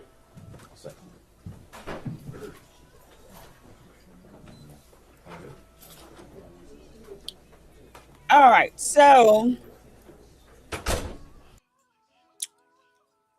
Allie, you missed it. I'm thinking about, let me see.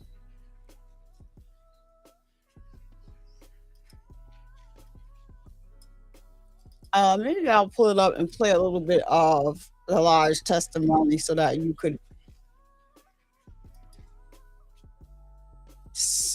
can hear all the law. This lady, she needs to be charged. That's just the only way to say it. It's a mess. So let's see. I'm gonna pull it up while we waiting on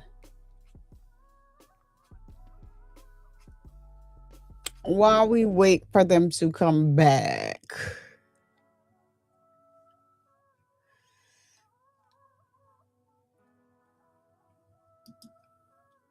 I just want to make sure that I have it open where on one at least, so we can I'm gonna run back her testimony because it is just crazy how she gets up here and just easily lies, and she keeps talking about something that was debunked yesterday, her pay. Like, girl, we did that on yesterday. What is you talking about?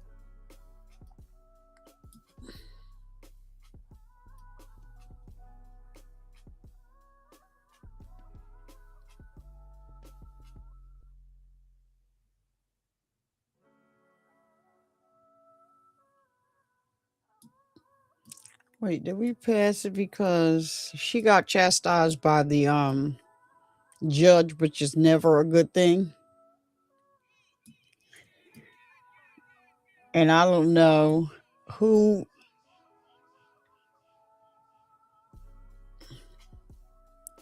told her it was a good thing to come into this courtroom and get back on the stand and do what she did, but she chose to do it. I mean, she looked crazy in the process, but okay, so yeah. Right from here. Let's share this one instead.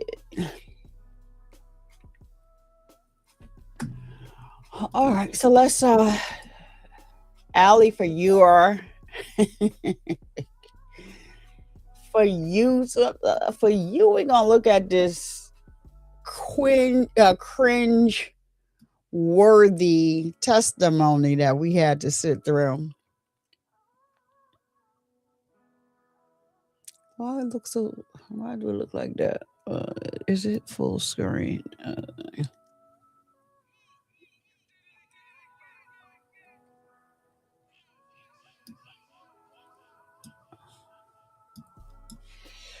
I don't know. Hold on, I'm trying to. It's not exit full screen. All right, whatever. We gonna just yeah. Oh no, that's small. Too small. This lady is crazy. She needs to be charged. All right, let's go. Let's revisit her testimony.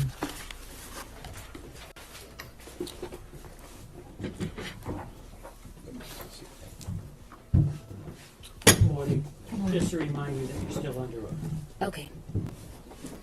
And Ms. Adams, again, that's the same as yesterday. If you could do your best to keep your voice less, that is appreciated. Yes. Thank you. May I proceed, Your Honor? Yes, thank you. Thank you.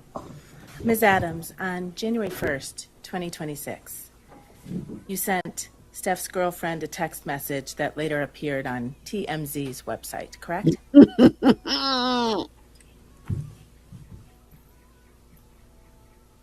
Yes. Look how she looking. And in that text message, you told Steph's girlfriend that you were so sorry, but you couldn't talk to her, right? Yes. And you told Steph's girlfriend in that text message, I didn't say that, especially in the way it was written. Yes. Right? And you were talking about the statement that you made to the Dedham police, right?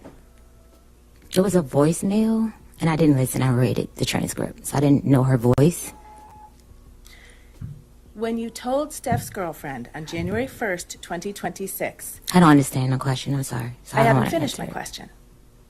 When you told Steph's girlfriend on January 1st, 2026, in a written text message, I didn't say that, you were referring to the statements that were reported in the press that you gave to the Dedham Police Department, correct? I don't understand your question. Did you or did you not write those words? I don't understand your question. Without further explaining. You can't testify under oath to this jury what you meant by the words you wrote to Steph's girlfriend on January 1st, 2026? I'm sorry, I don't understand your question without further explaining.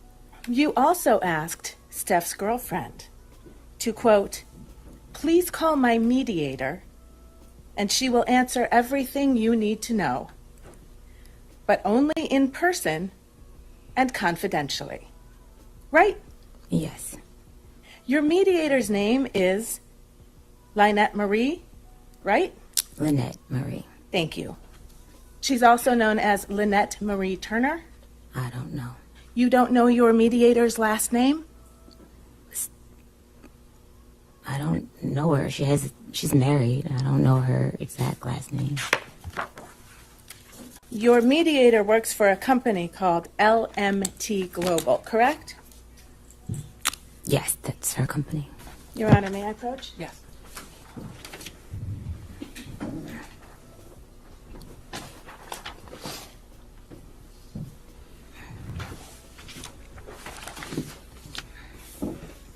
I'm showing you a corporate document from the state of Michigan. It is an amended annual report filed by LMT Global Corporation. Can you please read the name of the president of that company? Objection, Your Honor. Sidebar. All right, we're not doing those sidebars. Hold on.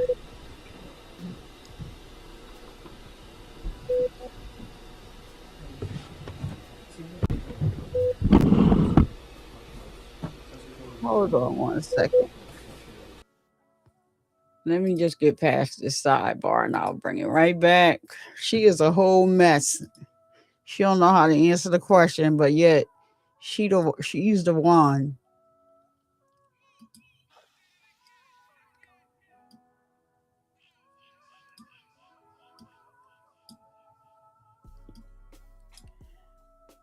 Straight dummy. She looked like a straight fool up there on the stand. What are you talking about? Like, girl. Your Honor? Yes.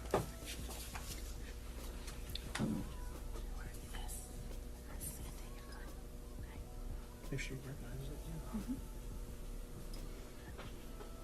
Do you recognize this email from L. Marie on December 29, 2025 to Stefon Diggs and a number of other people? No, I don't recognize it. You've never seen this money demand before? I seen the money demand after I was, that's it. I don't recognize the email. Testimony under oath is that your mediator made a money demand on December 29th for money for you from Mr. Diggs. Money for past wages. The same day the criminal complaint in this case issued, and you didn't see it? I can't answer that question. I'm sorry? I can't answer that question without explaining further. Can't answer that question under oath. Without explaining. Your mediator demanded $19,000 on that date, didn't she? For wages owed, yes. Wages owed. Didn't we debunk this yesterday? Allie. Your Honor, I move to strike that. Overruled. Answer stands. Yeah. Answer stands. Thank you, Your Honor. You've made another money demand in this case, haven't you?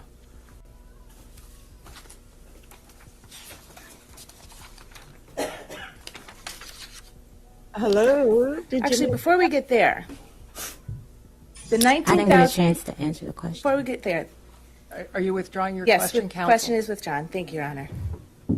She answered. No. After the money demand for $19,000 was provided to Stefon Diggs, on February 13th, you issued a public statement, didn't you? Yes. And in that public statement, you said, I have never sought money to settle this matter, right? I haven't. And by the middle of April, you had hired a lawyer to represent you, right? For workers' comp. That's a yes or no question, ma'am. Yes, for workers' comp. Your Honor, may the witness be instructed to please answer the questions posed. Witness answered your question. All right. And for workers' comp, the lawyer you hired, is she sitting in this room right now? Yes. And she helped you prepare for your testimony in this case, right? She came to support me. She came to the meeting with the Commonwealth's lawyer to help prepare you for your testimony in this case, correct? I don't know how to answer that question. You can't answer that question under oath, ma'am? No, You met with the prosecutor last Thursday, right? With your lawyer, right? I was told to have a lawyer because you guys asked me to plead the fifth on some things. So I was instructed to have my lawyer come. So your testimony under oath is that the Commonwealth's attorney instructed you to bring your private lawyer? Or a lawyer, that you guys offered a lawyer, so I brought my private lawyer. I'm sorry, when you say you guys, do you mean me, defense counsel for Mr. Diggs? Yes. Is your testimony under oath that I had some role in your preparation session with the district attorney's office to prepare you for your testimony in this case? I was told that the defense said I needed to have a lawyer, or they were going to provide a lawyer, something in that context, about pleading the fifth about messages. So I brought my lawyer, which was when I walked to the side of the judge yesterday. Your personal lawyer is here today, correct? On workers' comp. She's with the law firm of Boston Law. That's a law firm here in Dorchester, Massachusetts. Ma'am, I think that was, I apologize, but you do need to keep your voice up. I don't know if you answered. Okay. Thank you. Yes. Thank you. Tell the jury how much I think you described her as a workers' comp lawyer. I got her because I was injured on the job and I needed to file a workers' comp case. Stefon Diggs did not have proper workers' and comp insurance. May The final portion of that answer will be stricken and you will disregard it. Ms. Adams, please listen to the question. She doing too much lying. Yeah. Counsel will certainly rephrase it for you. Okay. Thank you, Your Honor. 3 weeks ago, your lawyer demanded $5.5 million from Mr. Diggs, didn't he? Mr. Diggs offered me $100,000 to recant my statement. That is a yes. That is the Your Honor, only. Maybe be heard at sidebar, please. Yes, I move this right. The last part of the witness's answer, the last part of the witness's response will be stricken as non-responsive. You will disregard it and you will not consider it during your deliberation.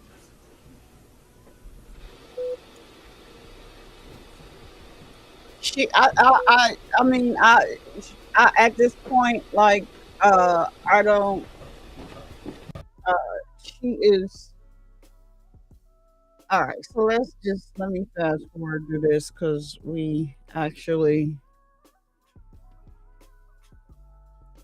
she's not doing herself any favors.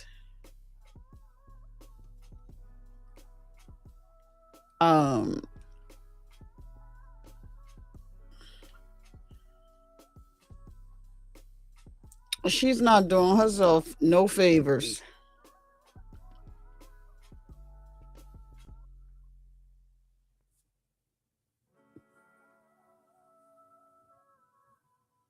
All right, where is the point? Oh, okay, they're back now.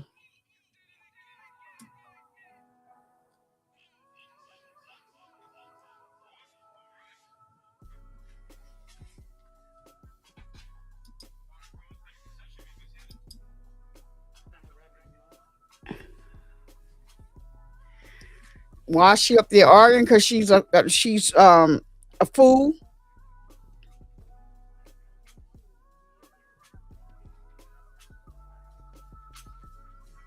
And it's that you're responsible for answering questions that are put to you.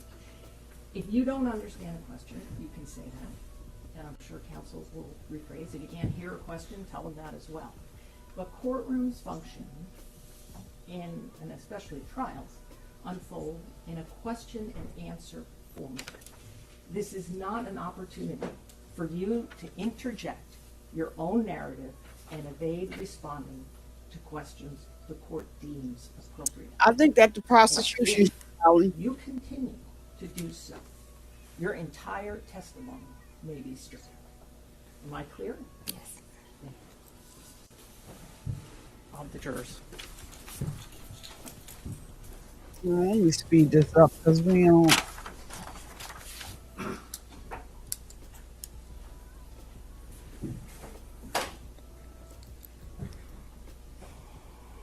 Oh, not this. All rise, jurors enter.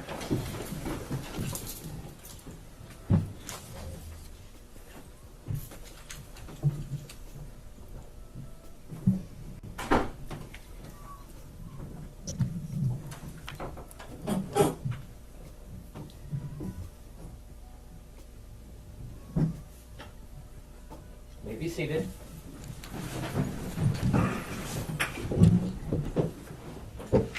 Jurors, at this point, I just want to be clear on one point, all right?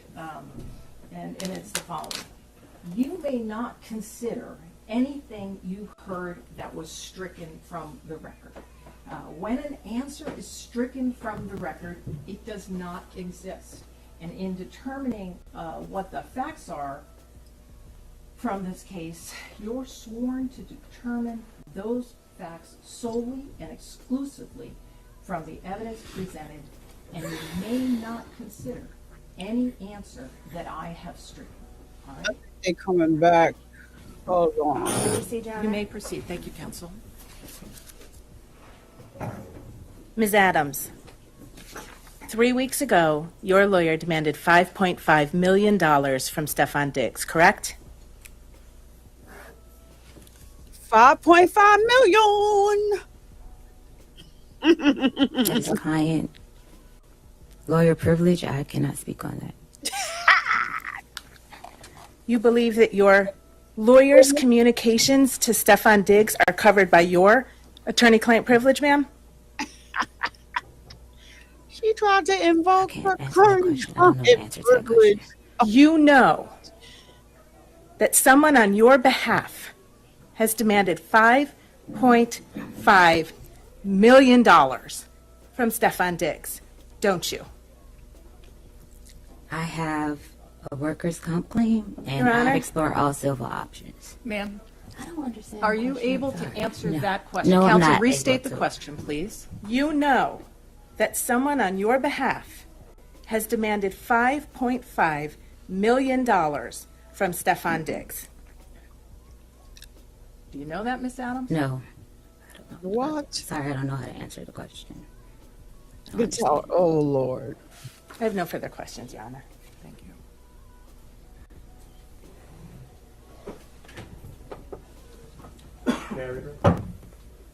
All right. So, enough for her. They're getting ready to come.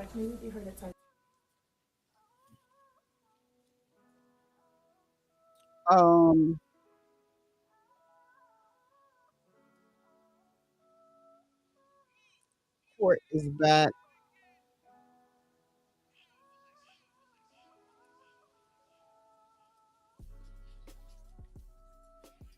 All right. So we're going back to the regular programming because they are starting now.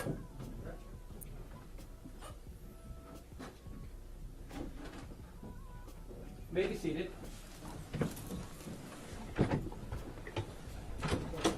Court, all rise. He is. This honorable court is back in session. You may be seated. She's a whole character. I may resume, Your Honor? Yes. Thank you. Ms. Salas, we just watched a video off of Exhibit 11, and I think you said that was Mr. Diggs going to work? Correct. What kind of car was that? A Maybach. Okay. You said you were in a Porsche warming the car up? Correct. I'm going to ask you to, first I'm going to ask Ms. Silva to play a video there ending in 610. I'm going to ask you to watch that, Ms. Salas. It's not on the screen. So if we replay that, you can get a look at it, Ms. Salas. If we could pause it right there real quick. All right, so do you recognize what that video depicts? Yes. What's that? It's the Porsche leaving the house. Who's driving Me. that? That's you leaving the house? Yes. All right. And if I could direct your attention here, the time on the exhibit is 9:26 Eastern Standard Time on December 2nd, 2025. Correct. Does that sound about right for when you left the house that morning? Yes. Because my appointment is at 10 a.m. Okay. So looking at that image, can you tell us, kind of just orient us on what we're looking at there? The car, so that's the front of the house, and there's a long driveway that goes towards the back of the house to a 3-car garage and a driveway where you can probably fit maybe 2 or 3 more cars in the actual plot in front of the garage. All right. Is there a way to enter the house through the garage? Yes, there's an entry door going straight into the grand foyer of the house. There's the basement entry, stairwell, a powder room on the right, the entry stairwell to the basement to the left, and when you walk straight, there's the grand foyer, in front of you is the dining room, and then the formal living room, and then to the left is the living room and the kitchen. Okay. And the stairwell going up to the third floor. Going upstairs. Yes. All right. And so, did you go through the garage to drive the Porsche out that morning? Yes. Do you remember getting back to the house? Yes. Do you remember what time that was? It was in the afternoon after I had ran my errands from my hair appointment. Okay. What I would ask is if Miss Silva could play a video with the last three numbers, 637, off of that same exhibit 11.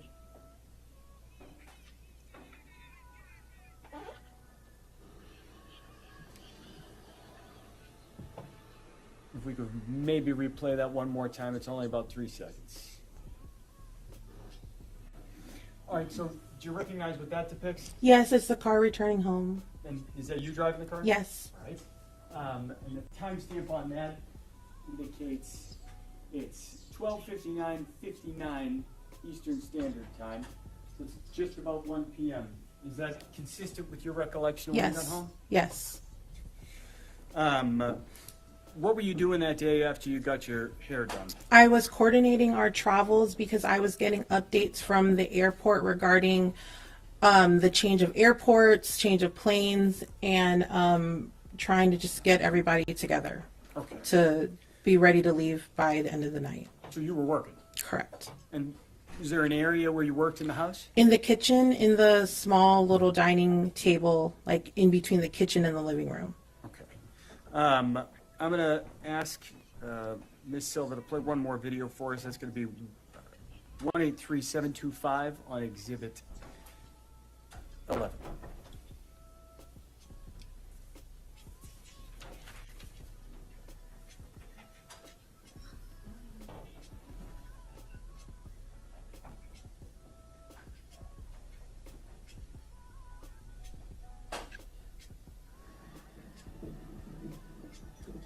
We could try to replay that one more time as well.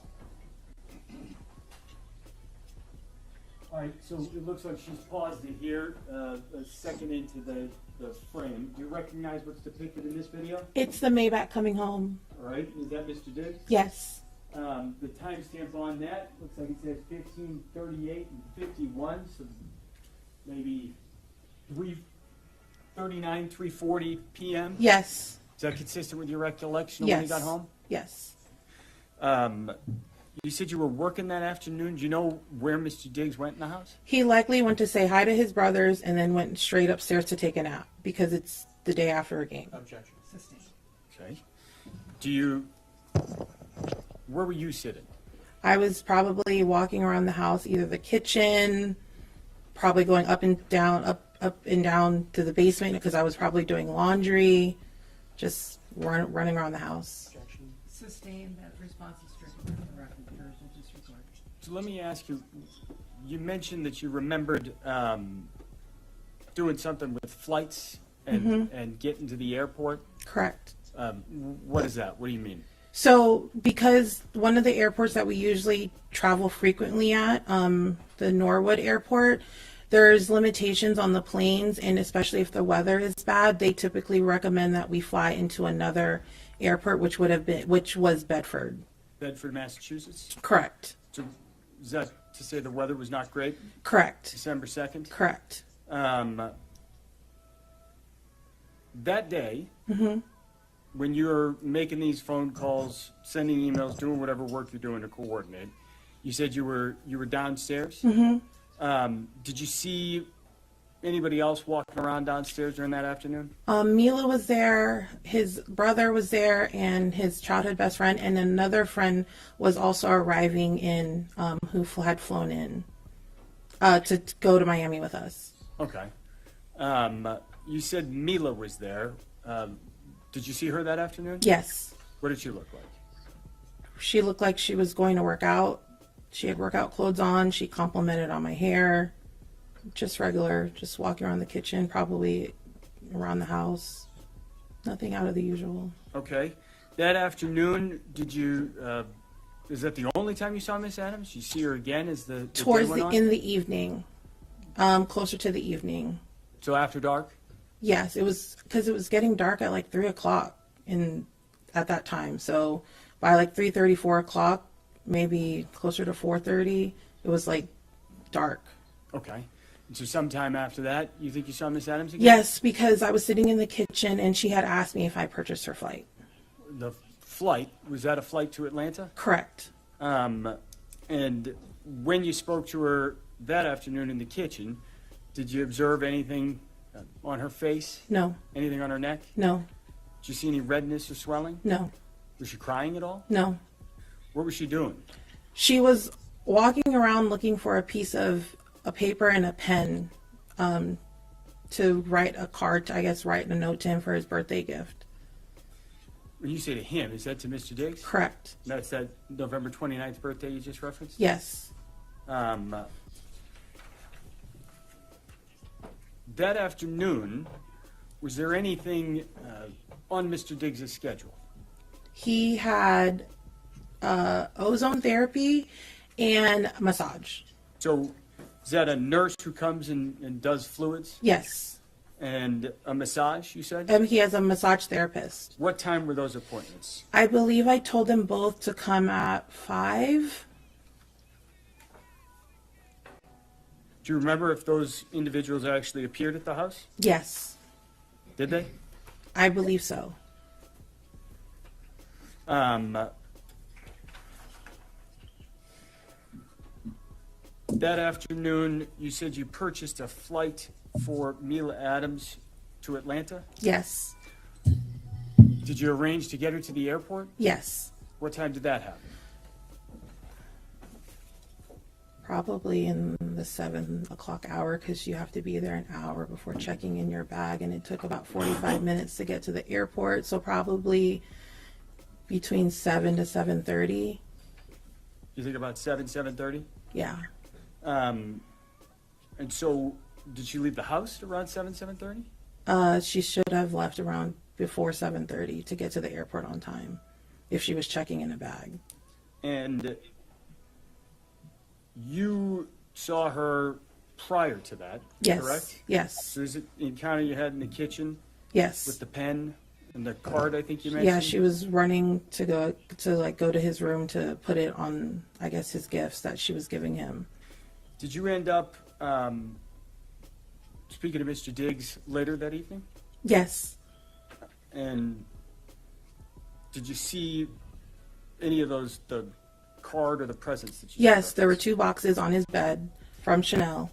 One he had opened up and he put on after his massage, and we were getting ready to leave. I told him, we got to pack, we got to go, we got to make this flight.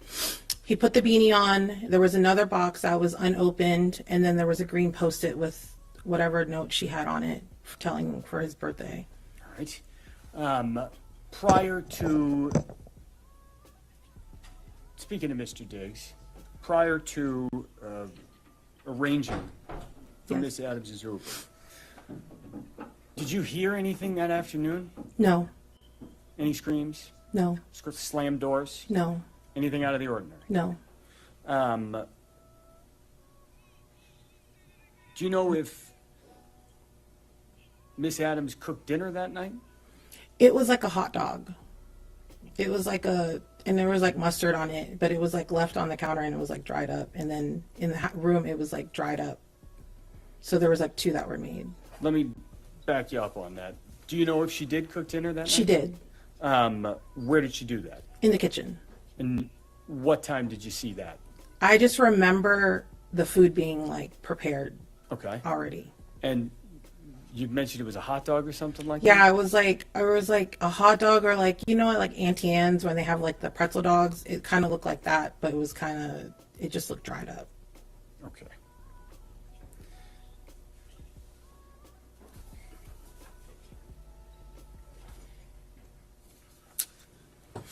Not a hot dog.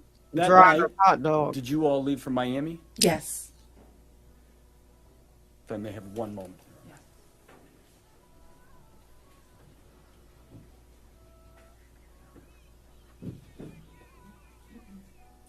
Not a dried up hot dog.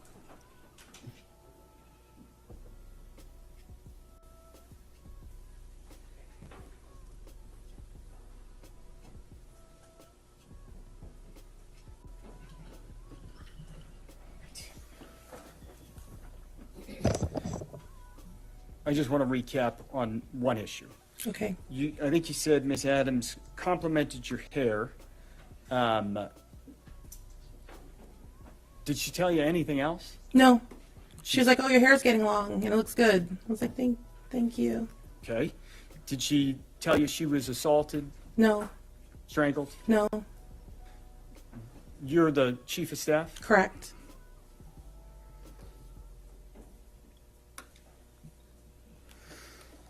I have no further questions.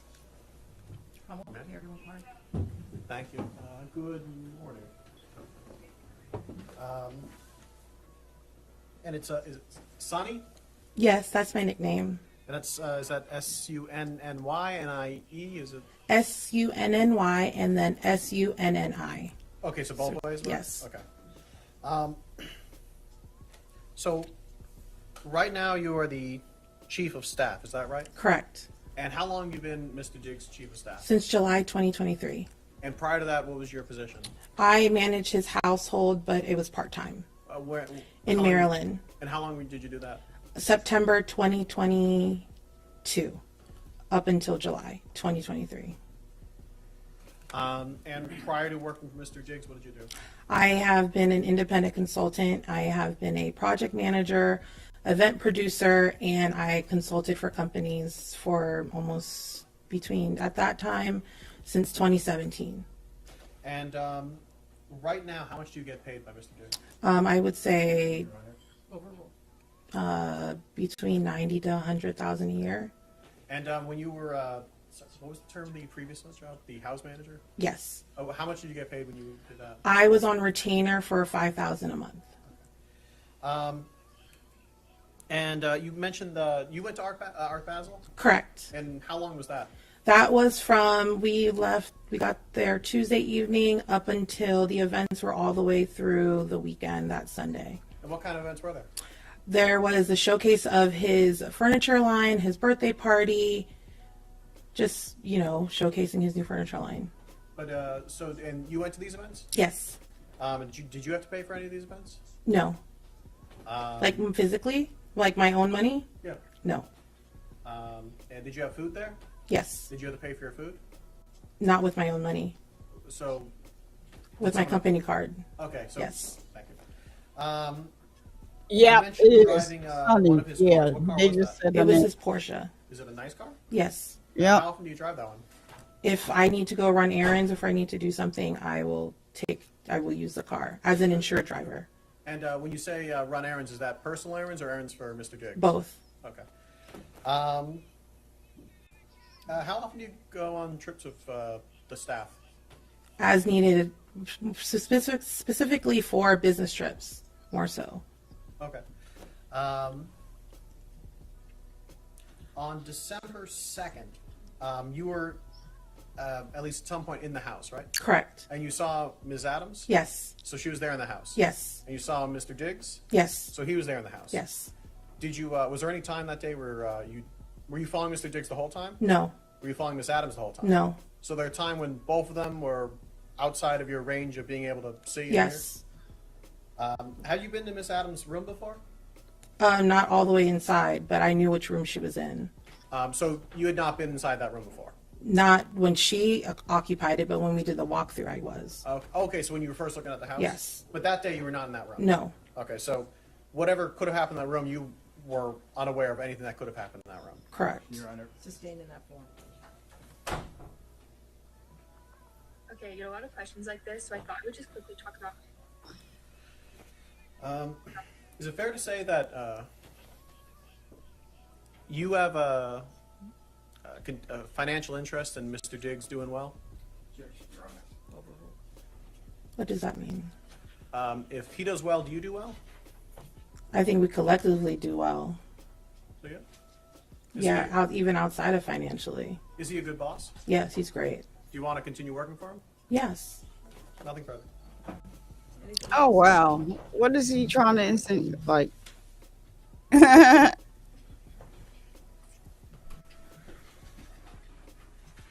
just have one question for you. Yes. You mentioned that you got to drive the Porsche. Yes. All right. Would you lie under oath to get to drive the Porsche and work for Mr. Diggs? What does that mean? It's part of lying under oath, your job. What? I'm sorry. Can you? Is your job to lie, or would you be truthful? I'll be truthful. Okay. Who else got to drive that car? Mila, and anyone around the house, if they needed to use the car, they would drive it. Did you see Mila drive that car? I've seen her drive the car before. I don't have any other questions. Anything else? When you say just other people around the house, about how many people does Mr. Diggs have working for him? Employed, one. So then otherwise they're all just contract or? Correct. Do you know about how many? Depending on the job, as needed. Okay. Do you know in this? Objection, Your Honor. We're now outside the scope of the redirect. Just in December, do you know? I couldn't give that to you on the top of my head. Nothing further. Thank you very much. Thank you. She was a good witness. She basically knew her stuff. And Juliana Stratati. I think the jury is going to believe that she was being truthful. You know.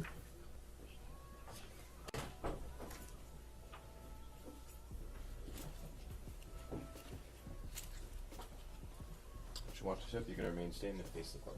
Please raise your right hand. You solemnly swear the testimony you're about to give in this hearing shall be the truth, the whole truth, and nothing but the truth, so help you God. Yes. Let me sit us down. Good morning, ma'am. Could you please state your name for the record and spell your last name for the jury? My name is Juliana Stratoti, Stratoti. Are you from Massachusetts? Yes. What do you do for work? I'm a registered nurse. Right. Where do you work? Full-time I work at Mass General Hospital, and then I have a side, a per diem job at the Drip Bar. What is the Drip Bar? Drip Bar is a wellness and hydration service. It's a franchise, but we have a location in Foxborough. Okay. And so what do you do as a nurse for the Drip Bar?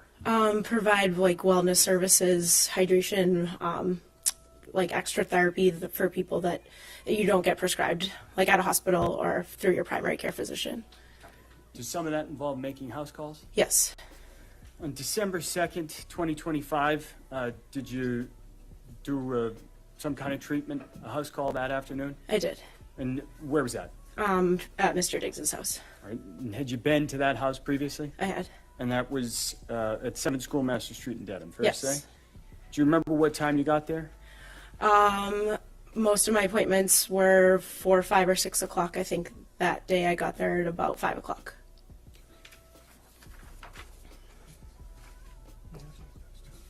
May I approach, Your Honor? Yes, right I'm going to put an image in front of you. I'm going to ask you to take a look at that and tell me if you recognize what that is. That's me ringing at the front door on the Ring camera.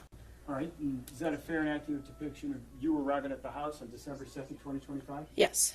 I would move to admit as Exhibit 12. No objection, Your Honor. Thank you. Be so more. And I'm going to show you another photograph and ask you to take a look at that. That's me leaving the house on the Ring camera footage.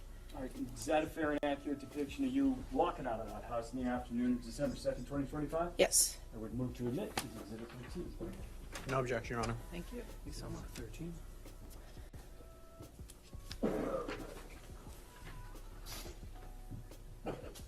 I'm going to put Exhibit 12 back in front of you and ask you, there's a timestamp at the bottom right corner. Your Honor, may we be seated in sidebar? Yes, of course.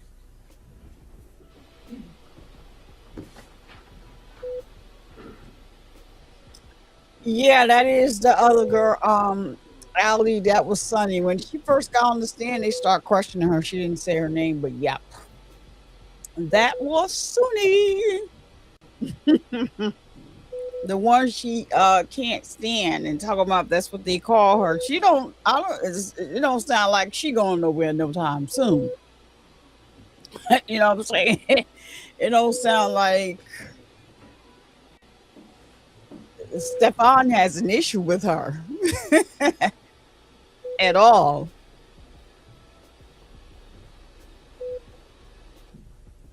Powell's objection is sustained.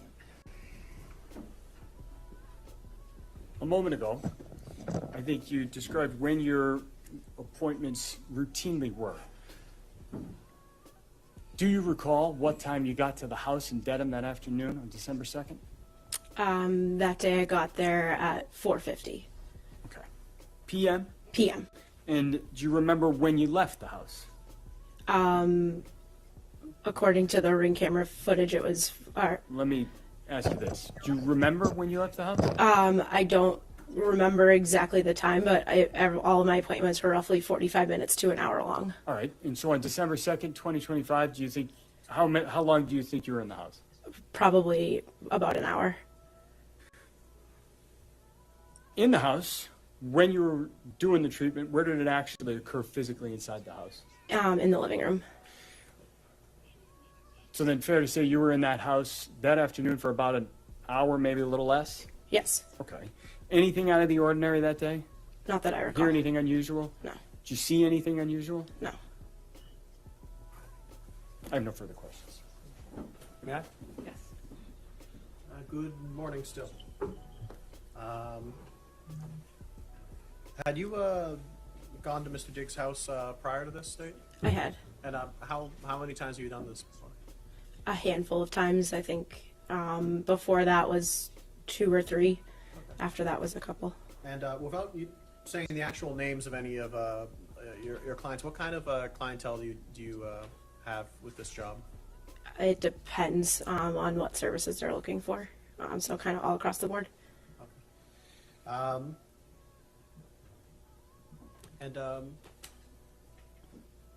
Your Honor, I have no further questions. Thank you, ma'am. You may step down. Thank you. County Defense Call Stephanie Anastasi.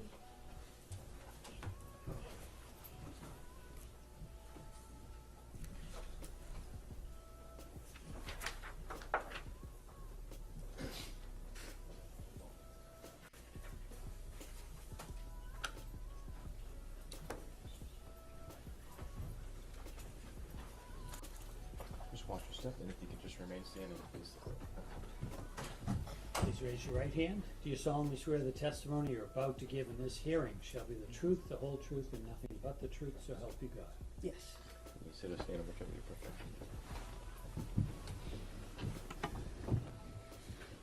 Good morning. Good morning. Can you state your name and spell your last name for the record, please? My first name is Stephanie.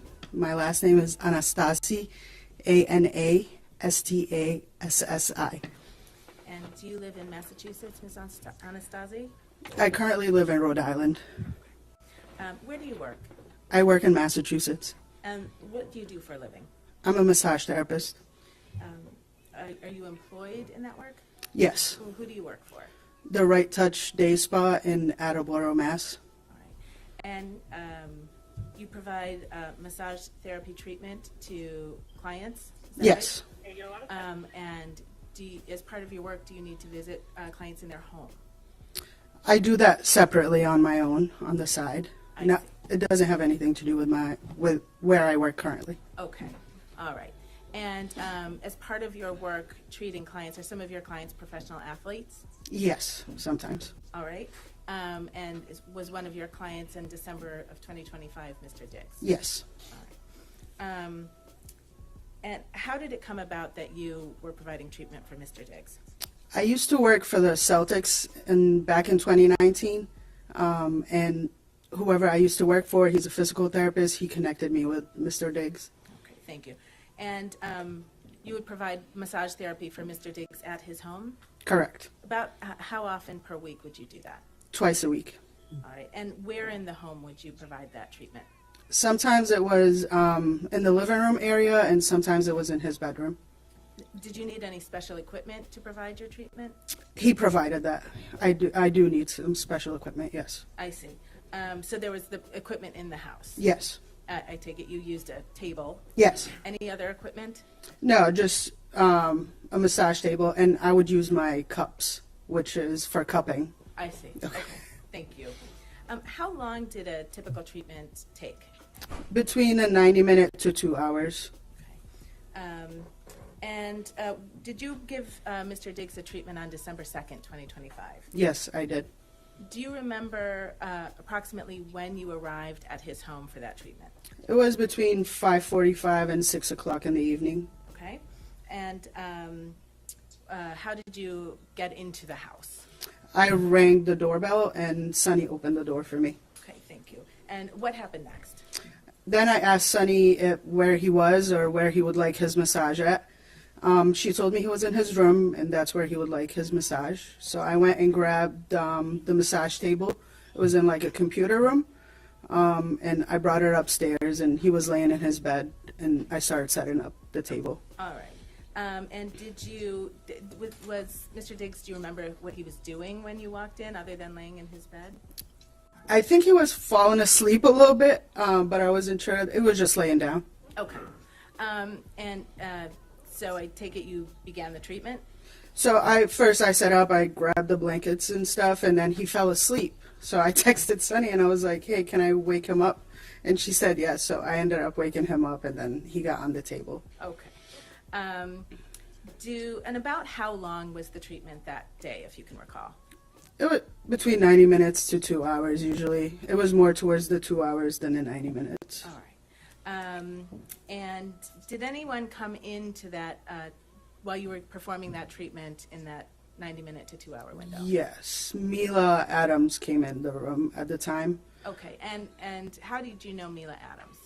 I seen her in the house. I've seen her multiple times in the house. Okay. Have you ever spoken to her? Yes, we've had conversation. Okay. So while you're performing the treatment, can you just explain to the jury what you saw? Yeah, so I was working on his right side leg, and I can, because the door is in front of me, and I can see whoever was walking in. She was walking in. She saw that he was asleep, left, and kind of came back at a later time. When she came back at a later time, he kind of woke up because he was asleep, and she kind of went over to the bed, and she asked him, there was something on the bed. She asked him if he was going to keep it, and then he said yes, and then she turned around and left. And were you able to see what was on the bed? It was a black box, but I'm not sure what it was or what was in it. Okay. And did you ever have any occasion to look in that box? No. All right. How did Ms. Adams appear to you when you saw her come into the room those 2 times? She seemed to be okay. It's nothing that I wasn't used to seeing in the past. So she looked to your eyes the same as she had in the time past. you saw her? Yes. Okay. Did you see any marks on her face? Not that I recall, no. Did you see any marks on her neck? No, she had a black jacket on, so I don't think I could see her neck, but I didn't see anything on her face at the time. And did she seem upset at all to you? Not that I know of, no. Okay. All right. And Miss Anastasi, do you remember when you left the house that day? It's probably between almost 8 o'clock, 7:30 and 8 o'clock that day. Okay. Thank you very much. No further questions.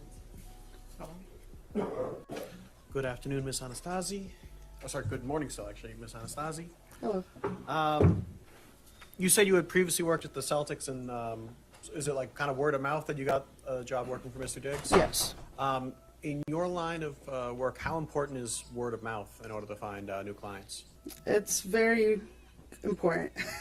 And outside of just actual, I guess, technique and skill, is discretion and care of how you, because you're working with some high-profile people, is that also an important aspect to have? I don't understand the question. I'll withdraw it. Nothing further. Okay. All right, thank you so much, ma'am. You may step down.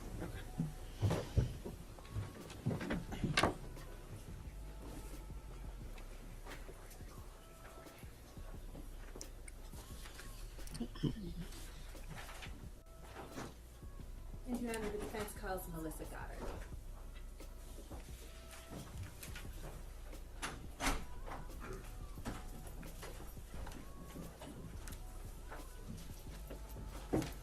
Just watch your step.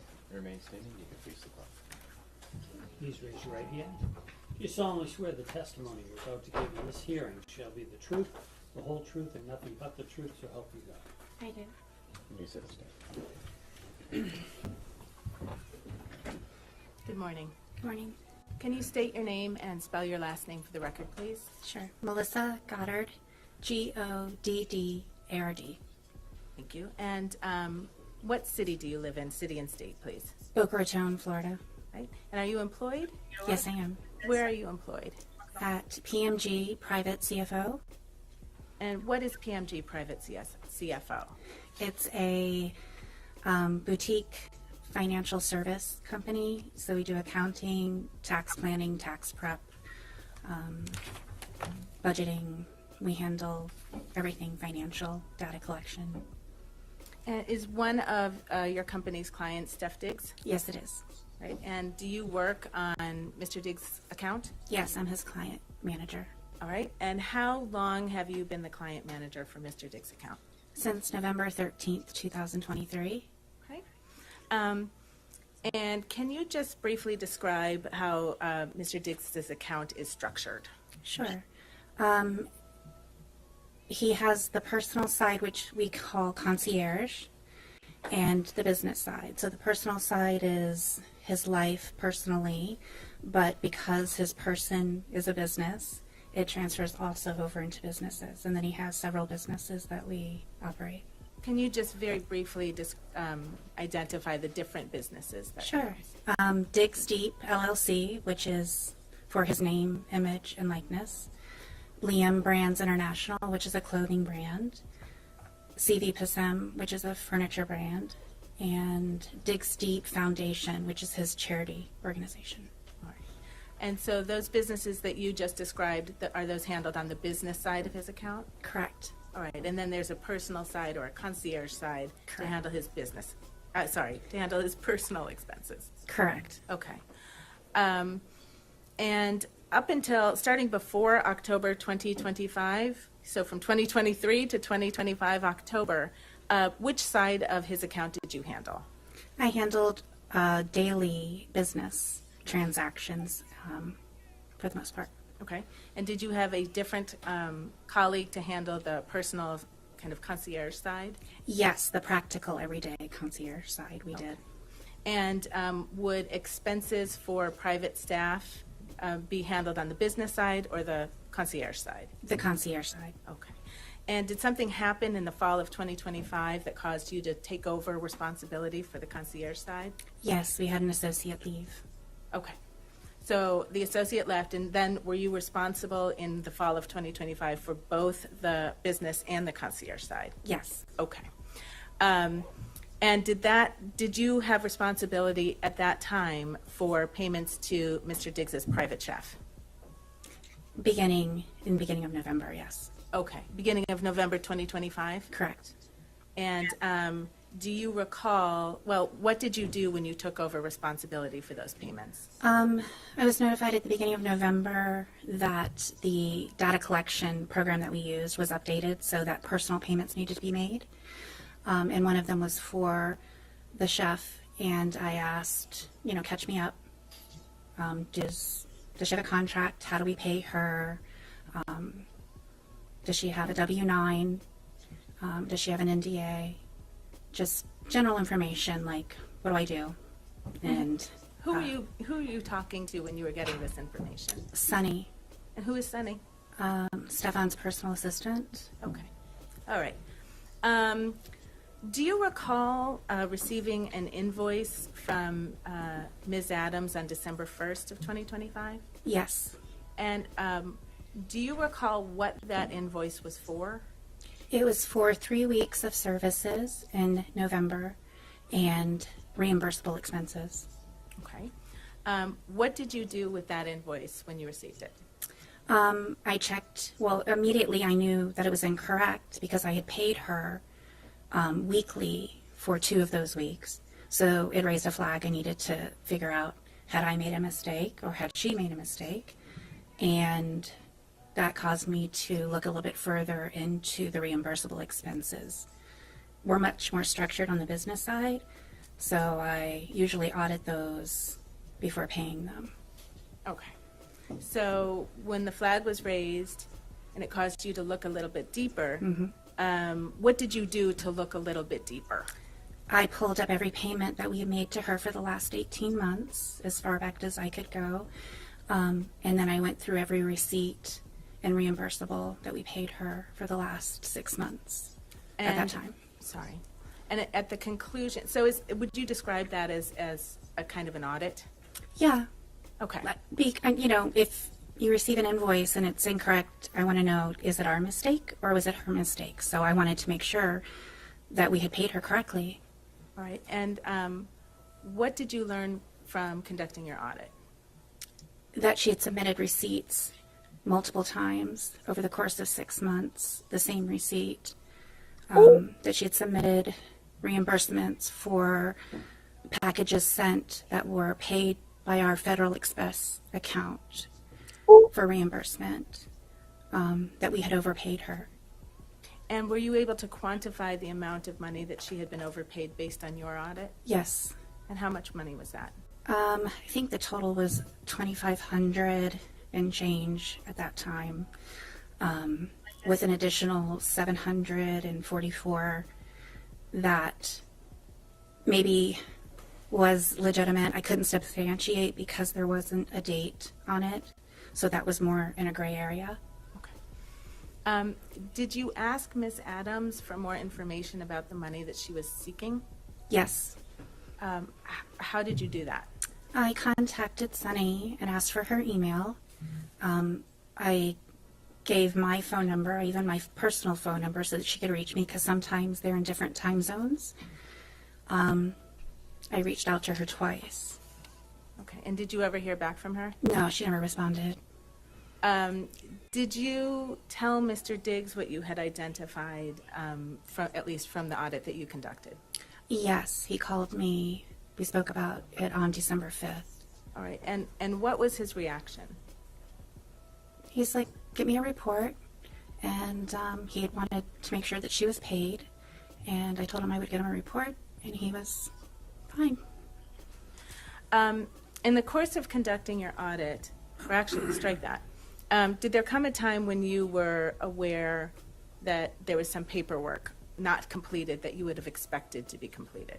At the beginning, when I took over, I asked for those things as, I think it was the beginning of December when the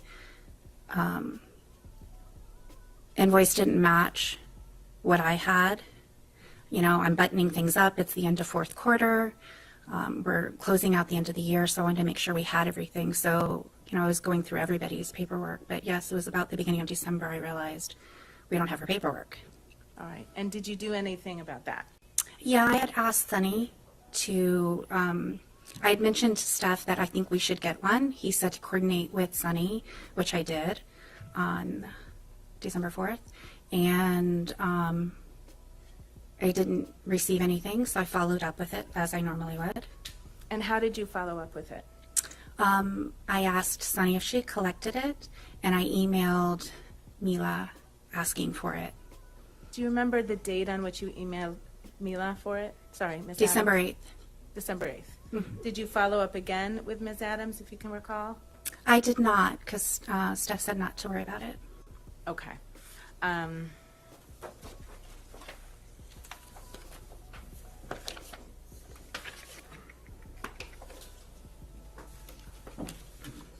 Just one moment, I'm sorry, Heather.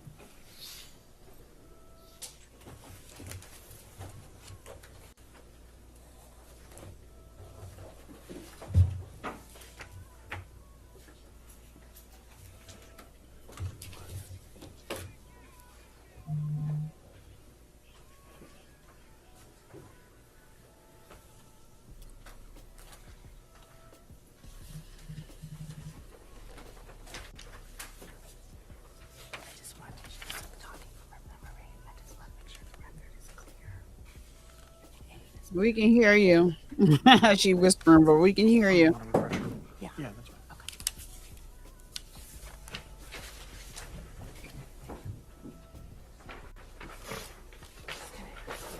Just to look at it. Okay.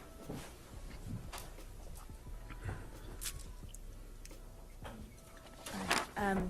Ms. Goddard, you just testified that you followed up with Ms. Adams asking for the NDA on December 8th. Oh, I'm sorry, I was incorrect. It was December 13th. Okay, thank you. All right, no further questions. Counsel, care to report? Just briefly, good afternoon now. Ms. Goddard, have you ever been to Mr. Diggs' house in Dedham? No. No further questions. Thank you, ma'am. You may step down. Thank you.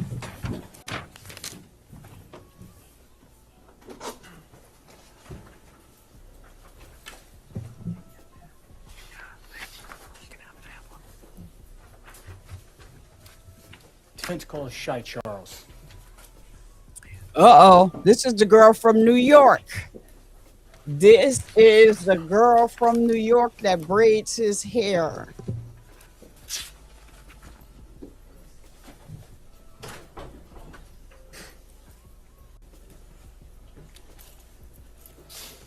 Just watch your step. You remain standing and face the clock. Okay, thank you. Please raise your right hand. Do you solemnly swear the testimony you're about to give in this hearing shall be the truth? Yeah, this should be interesting. I do. Thank you, may sit or stay.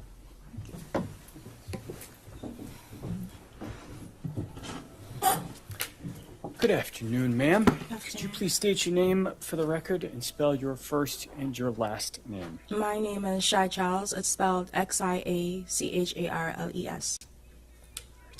What do you do for a living, ma'am? I own a hair salon and I braid hair, natural hair. And where do you live? I live in Brooklyn, New York. You said you own a salon. Do you have an actual physical location? Yeah, I And do. is that down in the New York City area as well? Yes, it's in Crown Heights. How many clients do you have roughly? Too many to count. I have lots of clients. Okay. Is one of them Stefon Diggs? Yes, it is. How do you know Mr. Diggs? I started doing his hair when he played for the Buffalo Bills. Do you know how many years ago that was? I'm not good with dates, but whenever he last played for the Buffalo Bills. Okay. Yeah.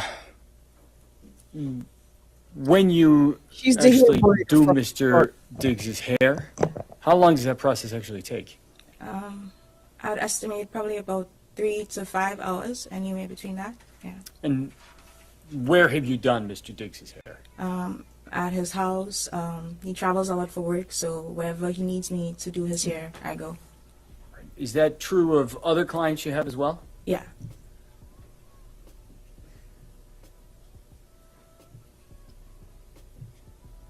Have you been inside Mr. Diggs' house in Dedham?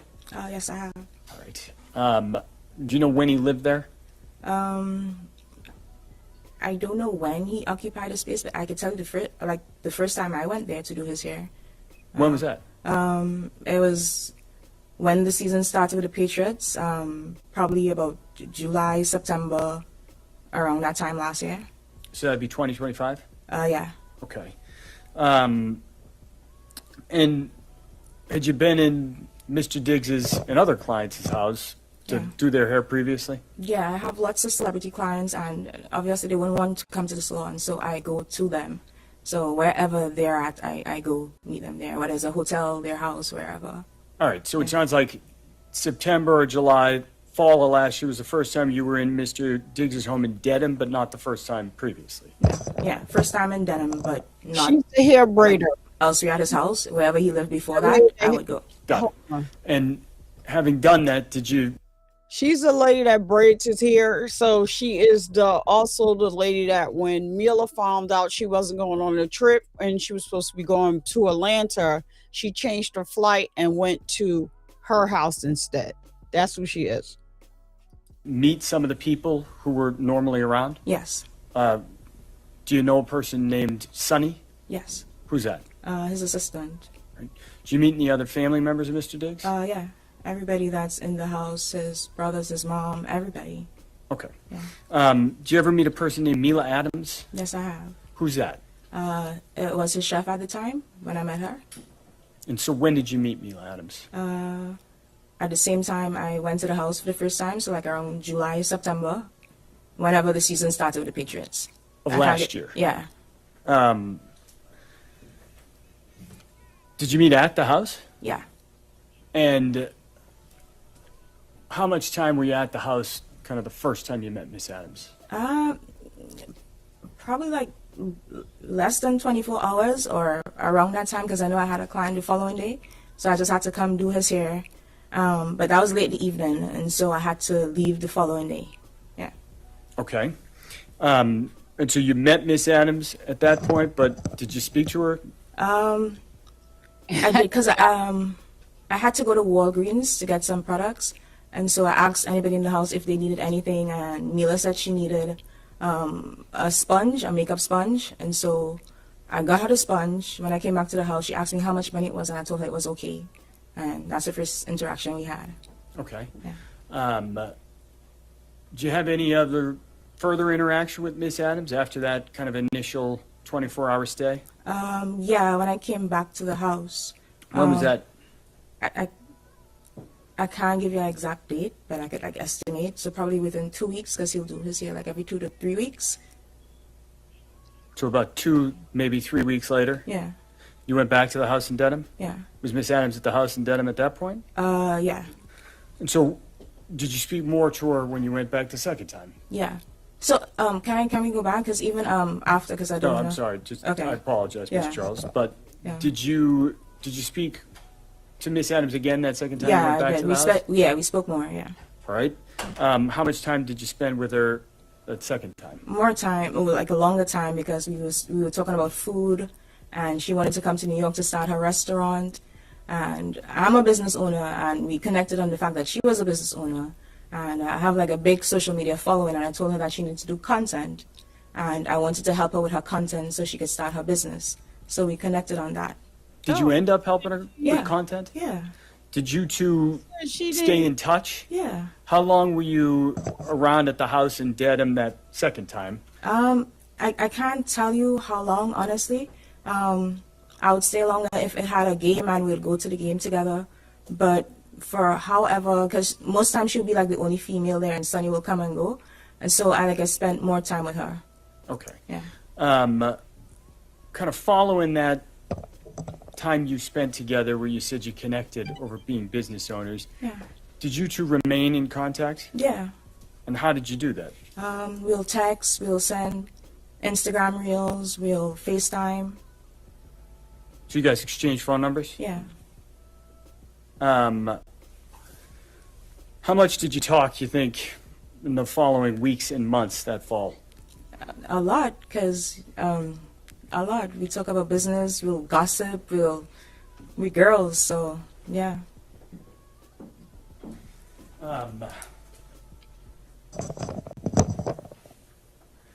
Did you ever spend more time together in person with Miss Adams? Yeah, I took her back to my country. I'm from Trinidad and Tobago, so I took her to Tobago. She spent time with my family, with my grandmother. She said yeah, that- I actually bought her ticket to go to Tobago, so yeah. When was that? This was probably around Thanksgiving time. End of November then? Yeah, whenever Thanksgiving was. Okay. Yeah. I remember she said it all like that's Stefon friend, and she only like basically spoke to her. Child, I can't. Following that trip, do you remember where you went after that? I came back to New York. We came back on the same flight. I came back to New York, and she went to Boston. Okay. Do you remember where you were on December 2nd? Yeah, actually, I was in Target, like late evening. What were you doing in Target? I was shopping for ingredients because I was spending too much money on Ubers, so I was buying ingredients to cook, like groceries. You're buying groceries at Target? Yeah. What were you cooking?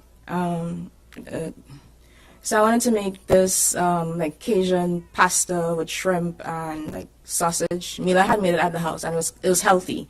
And so I wanted to cook that because I didn't want to buy Uber Eats. I didn't want to spend money on Uber Eats, and I just wanted to be healthier and cook. And so I wanted to make it like her.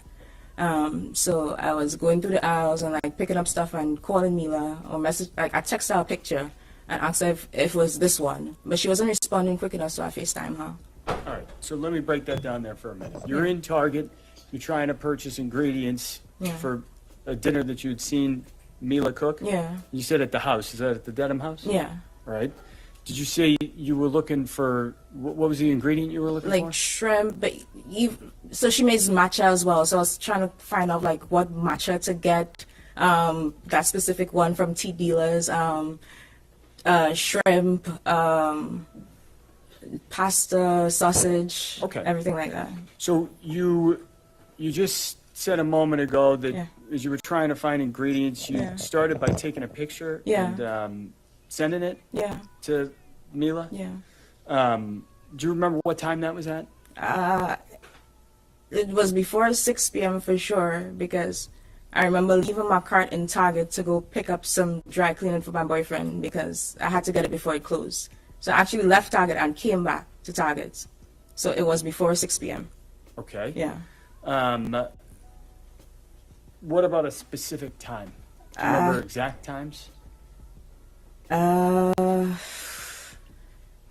So the dry cleaners was in Brownsville, Target was at Gateway. So I got there probably minutes to 6. So probably like the end, like ending of 4 or 5 p.m. somewhere there. Okay. Yeah. You mentioned a text message or a photograph of an ingredient you sent. Yeah. Was there any record of that? Yeah, I took a picture and sent it to her. All right.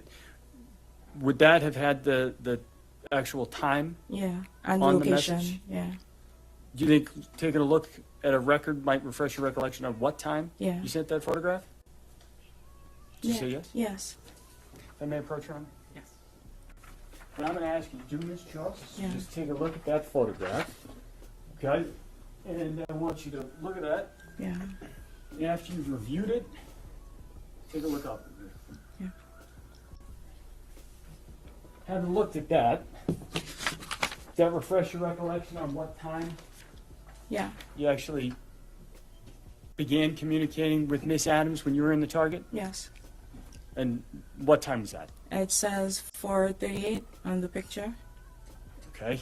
Is Yeah. that consistent with your recollection of when you reached out to Miss Adams? Yeah. Now, you said you started by texting and then you FaceTimed with Miss Adams? Yeah. What's FaceTime? A video call app on every iPhone. Had you FaceTimed with Miss Adams previously? Yeah. And so describe how that looks. What's happening at that point when you're FaceTiming? So I FaceTimed her, I told her what I was doing, we spoke about the pasta, and all the ingredients I needed to get, and she was like, girl, I'm not going to Miami. And she said she's going to go home to Atlanta for a couple of days, then she's going to come to New York. Well, she's going to go home to Atlanta, but she's going to stop off in New York for a couple of days. All right, let me actually stop you there. I apologize, Ms. Charles. It was not a specific question. So you said you're in Target while this conversation is happening? Yeah. Okay. Could you see where Miss Adams was? Yeah. Where was she? She was in the kitchen. Kitchen of what? Of the Dedham house. And how do you know that? Because I've been there before, so I know the layout of the house. And the faucet was running, and I could see the island in the background. Okay.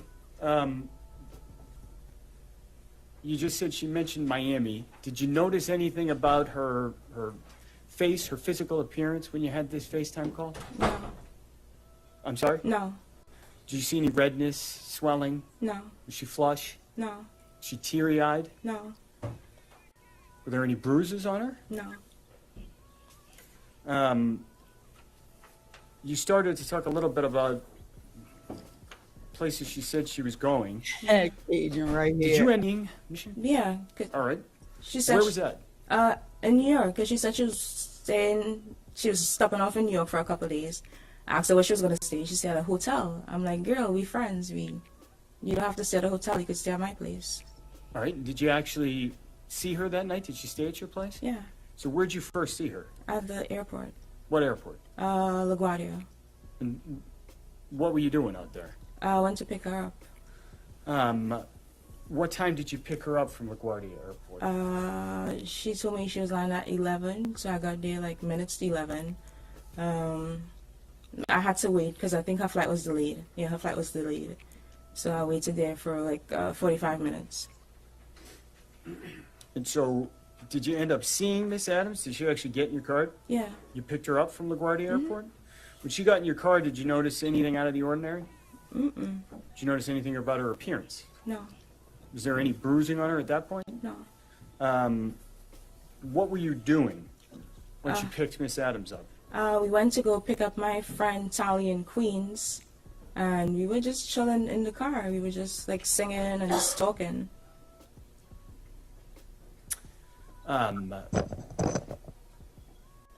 Anything out of the ordinary about either Miss Adams or your friend Tally's demeanor? No. What's your friend Tally's name? If you know? Her name is Natalia Moses. Okay. Your car, what kind of car do you drive? Mercedes-Benz GLE 63S. Is there any kind of yeah, aftermarket systems that's equipped with? It parks for itself. Yeah, she still braids its hair probably. Yeah, I think she's he met her through Cardi B because she braids Culture and Waves hair. So if you see, she met him when he paid for the Patriots because he met her through Cardi B. Let me ask you this: does your car have video? Yeah. Well, I install dash cam in my car. Oh, you put the dash cam in. That didn't come with the car itself. No. Got it. What I'm going to ask is if we could pull up video 2, I believe, from what has been marked exhibit number 5.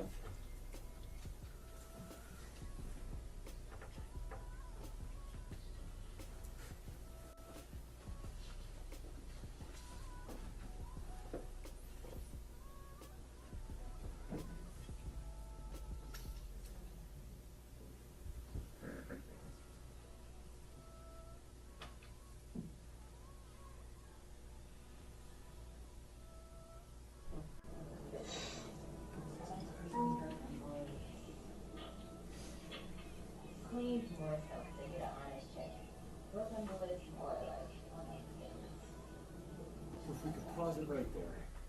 All right. So this is actually, for the record, the first video in exhibit number 5, Mr. Charles. Looking at this, we've played 14 seconds. Do you recognize what we're looking at? Yes.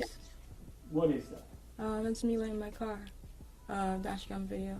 All right. And that video, does that fairly and accurately represent kind of the drive you guys had? Yeah. All right. There's a timestamp down here at the bottom. It says 11:48 and 18 seconds p.m. Yeah. Is that consistent with your recollection of kind of after you had picked Mila up from the airport? Yeah. What I'm going to ask Ms. Silva to do is go to the next video down on that list.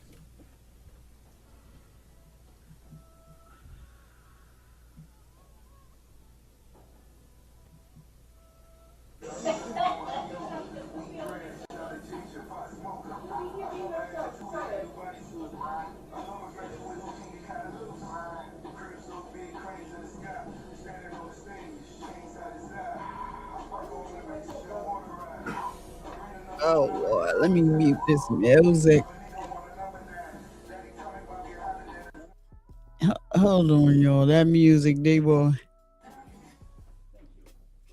So, looking at video number 2, it looks like the timestamp on the bottom says December 3rd, 24 minutes. Yeah. Watching that video, what are we seeing in the video? We were listening to Cranes in the Sky by Solange, and we were just talking about what the song was about. Got it. Yeah. So when you say there, we, who is we? My friend Natalia Moses and Mila Adams in the car. All right, so where we pause it, it's a little hard to see, but is your testimony that Miss Moses was in the car? Yeah. Who's in the front seat here? Mila Adams.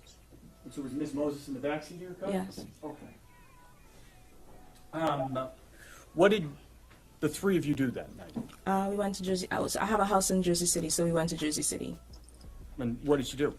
Drink, eat wings and watch TV, just chill. All right. Did you end up staying or sleeping in Jersey City, or did you sleep somewhere else? No, I went back to my apartment. How long Miss Adams ended up staying at your house? Probably like a week, a little over a week. All right. That night in Jersey City and back at your apartment in Brooklyn, did you have the opportunity to observe Miss Adams?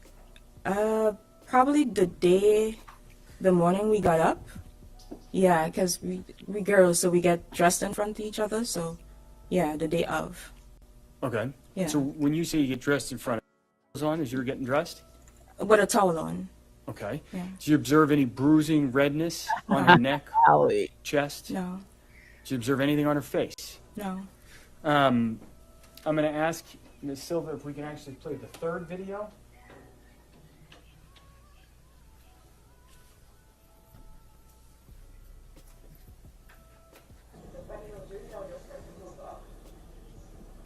And so I'm going to pause it right there and just ask you, so this image, What in the heck she got on? is that a fair and accurate representation of how Miss Adams looked that day on December? Okay, badass. Video kind of depicts how she looked. Yes. Thank you, Ms. Silva.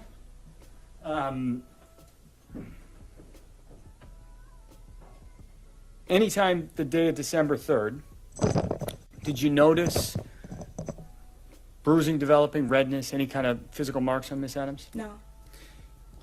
On December 4th, 5th, 6th, did you notice any of that? No. Did Miss Adams ever tell you that she had been assaulted or strangled? No. Did she ever mention any kind of an attack? No.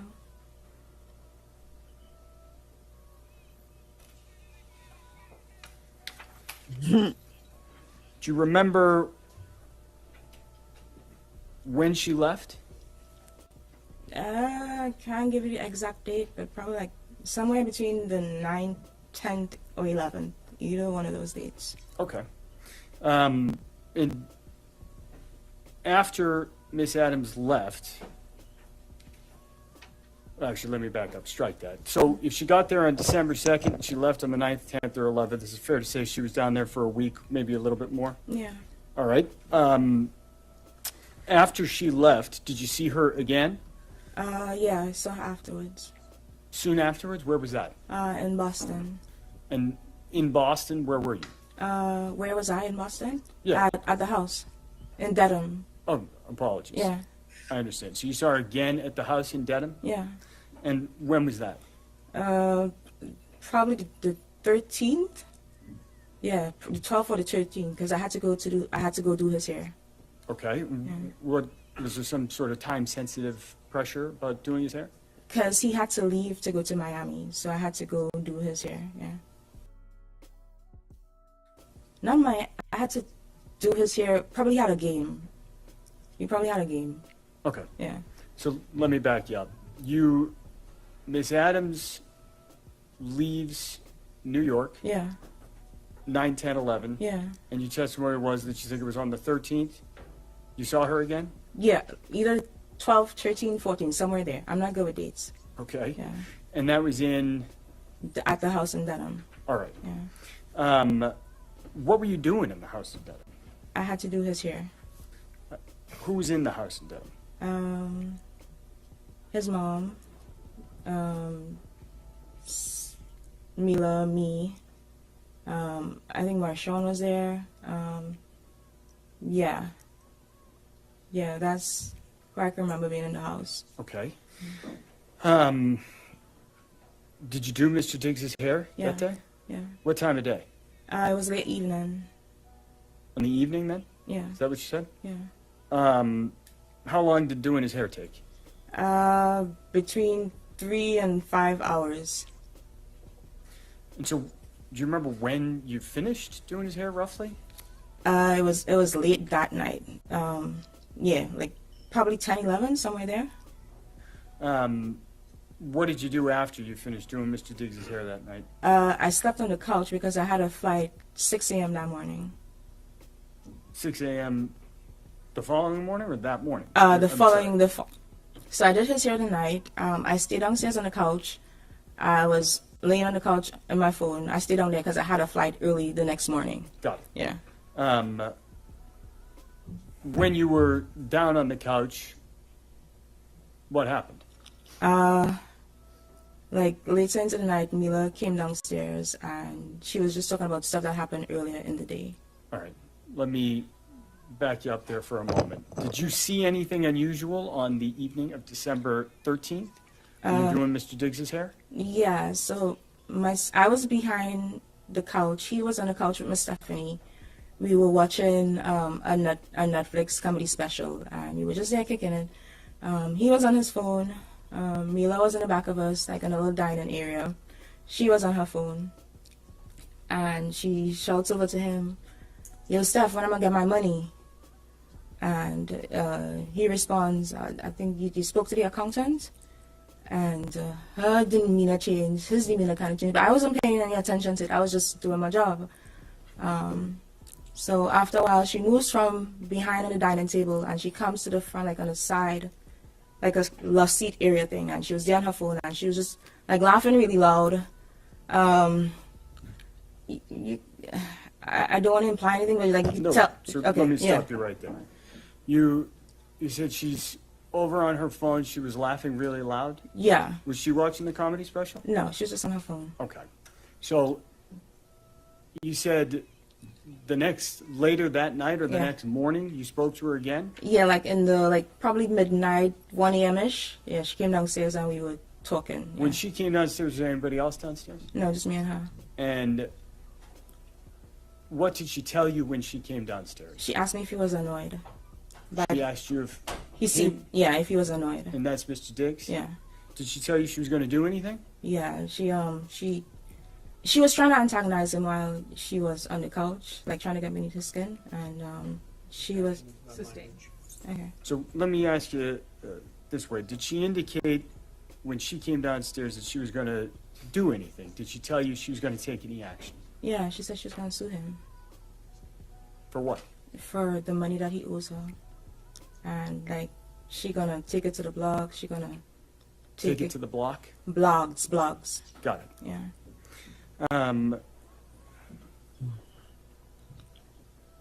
It was like an hour-long conversation, so it was a lot. So. Let me stop you there. Oh, sorry. So, do you remember her saying that she was going to make him pay? Yeah. Do you remember her saying anything about a hostile work environment? Yeah. Let me have one moment, Your Honor. Yes.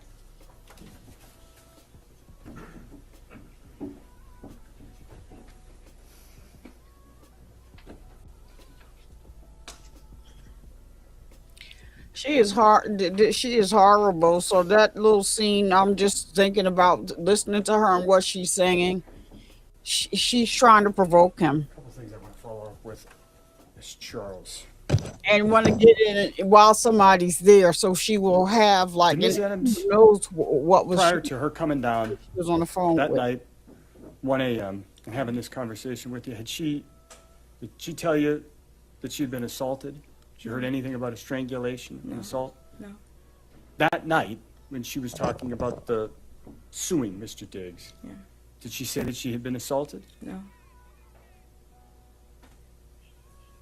I want to back up down to kind of early in your testimony. You said you have a dash camera in your car.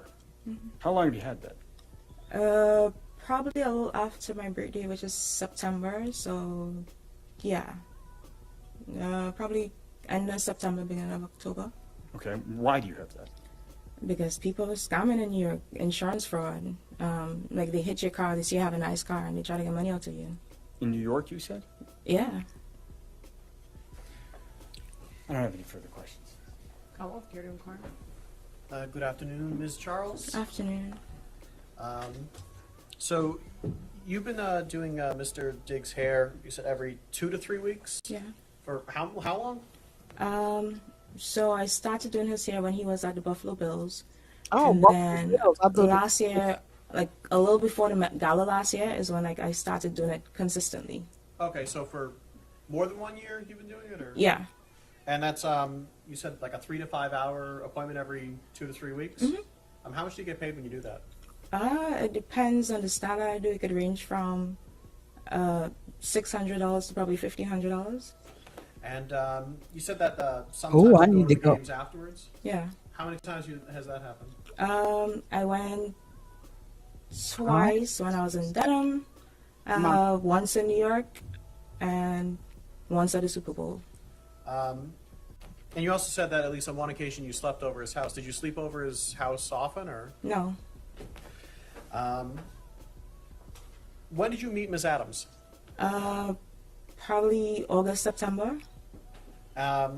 So at the time when she went to New York, you'd known her for 2-3 months, something like that? Probably, yeah.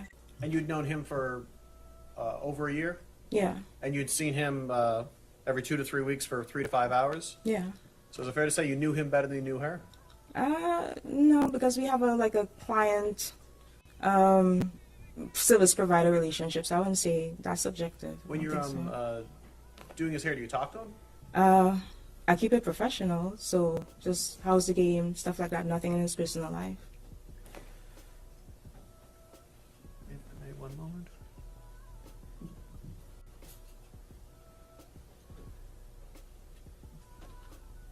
Nothing further.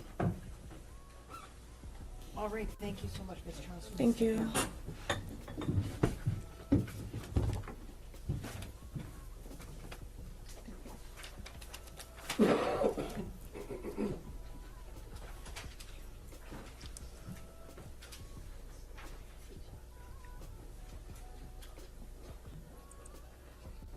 Your Honor, the defense calls Natalia Moses.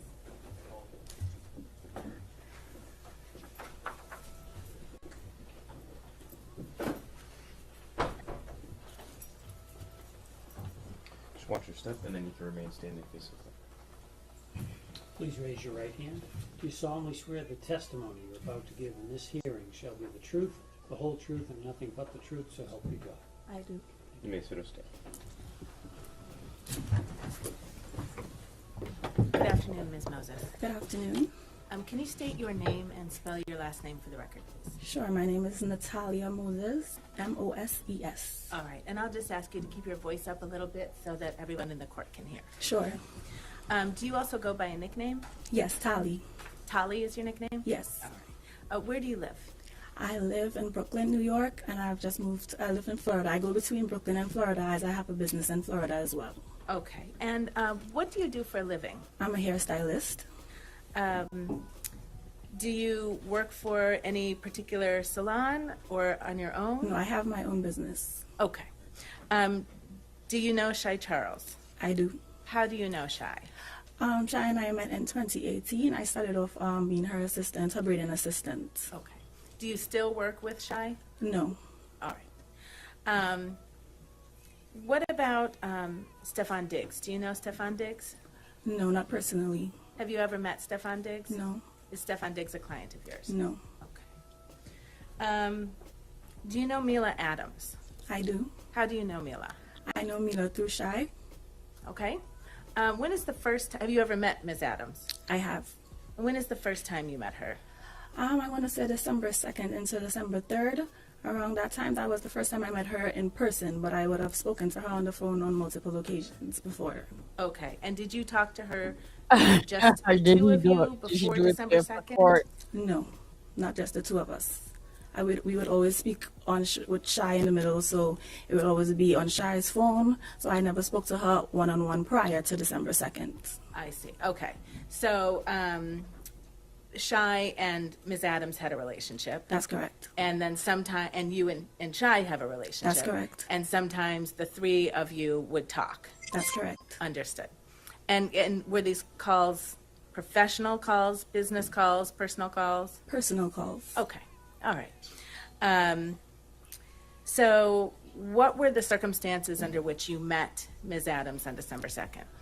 So she said she was passing through to New York, and Shai told her, well, she could stay at her house. I just came from Atlanta because I had a job in Atlanta, and Shai told me that she would pick me up as we were coming in from the same airport. I, however, came in before Miss Adams, so I went to my family's house, and Shai picked me up from there with Miss Adams in the car. Okay, and where was your family's house? In Queens. All right. And that was the first time you met Ms. Adams? In person, yes. In person, Mhm. okay. Now, I take it you had been in Shai's car before? That's correct. All right, and can you describe her car, the outside of it? It's a white AMG. Okay. And can you just describe the inside of her car? She has a red interior. All right. Does she have any recording devices in her car? Yes, she has a dash cam in her car. All right, and can you describe what that dash cam looks like? It's a rectangular shape. She has it on the top of the windshield. Okay, so you can see it when you're sitting in her car? That's correct. All right, and did you know that that dash cam was in there? I did. All right. Did you know that on December 2nd? Yes, I did. And you could see it when you were sitting in the car on December 2nd? Yes, I did. All right. After Shai and Ms. Adams picked you up in, I think you said Queens? Yes. What did you do after that? We went to New Jersey. And what did you do in New Jersey? We was just chilling at the house. We bought food. Girls' time. We was just hanging around, watching music videos and stuff like that.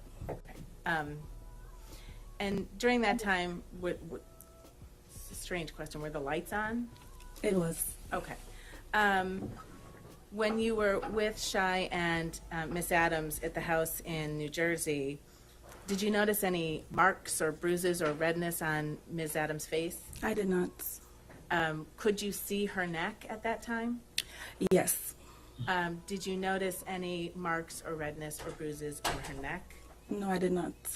Did she complain at any point about soreness or stiffness or, soreness or stiffness? No, she did not.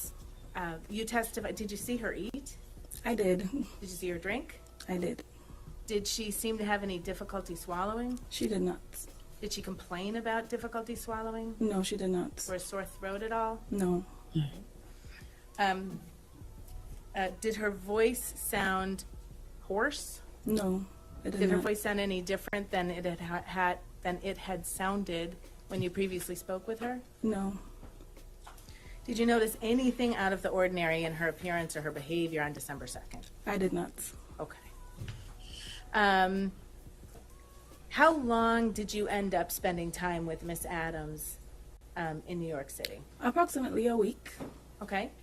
Did you spend that whole week, and I'm sorry, I should have asked this question. Did you stay in that house in New Jersey on December 2nd? No, we went to Shai's house in Brooklyn. Okay. And did you end up staying there that night? We did. Did you stay there also on the night of December 3rd? I did. And did you stay there all the way up until December 9th? I did. Okay. And did Miss Adams stay there as well? She did. Where did you sleep in the Brooklyn house? We all slept in Shai's room. Okay. By all, you mean you, Miss Adams, and Shai? And Shai. Okay. Sometimes Shai would go to her boyfriend's house, so sometimes it would just be Miss Adams and myself. Okay. I take it you at some point woke up on December 3rd. Yes. And what was Ms. Adams' behavior like on December 3rd? She was fine. She was bubbly. Okay. Yeah, a good personality. She didn't show any signs of anything wrong. Okay. Did she cook for you? She made breakfast. And same question on December 3rd. Did you spend December 3rd with her? I did. Did you see any bruises, redness, marks on her face at that time? No. Were you able to see her neck on that day? Yes, I did. Were you able to see her chest on that day? Yes, we all stayed in the same room, so we got dressed and everything together. Okay, understood. And did you see any marks or bruising or redness? No. On any of those areas? Okay. Did you see any such marks or bruises or redness, anything like that, the entire week you spent together? No. Okay. Did there come a time where Ms. Adams asked you to take a look at her hair? Yes. Can you, what was that? How did that come about? So I was supposed to do her hair. So a stylist, I would analyze her hair, I would lift it up just to see if, the style that we was going to do. I was trying to decide on the style that we was going to do. So I did have close-up view to her neck and her hair. Okay. And in the course of lifting her hair and looking at her neck, did you see anything? No. Okay.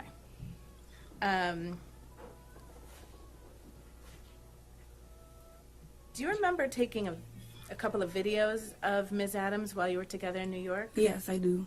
Do you remember approximately when that was?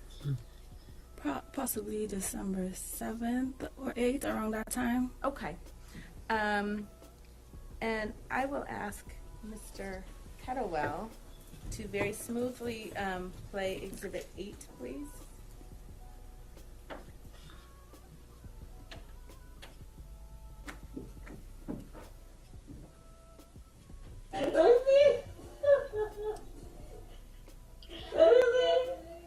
Okay, and we can just pause that. Sorry. Ms. Moses, is this one of the videos that you took of Ms. Adams? Yes, it is. All right, and can you just describe where you are? We were in Shire's room there, and we were just goofing around, listening to music and dancing and stuff. Okay. And then if you could just complete that video, please.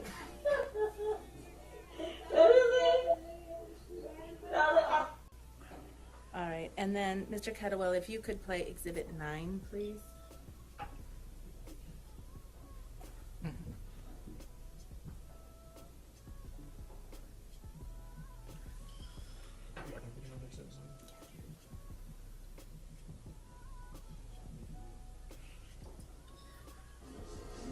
And can you just hit pause for a second?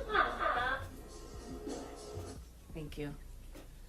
Is this took of Ms. Adams? Yes, it is. And that was on that trip in New York? Yes, it is. Between December 2nd and December 9th? Yes. Okay. And was this close in time to the first video? Yes. Okay. All right. Mr. Kettlewell, if you could keep playing. I'm not taking it down because of the music.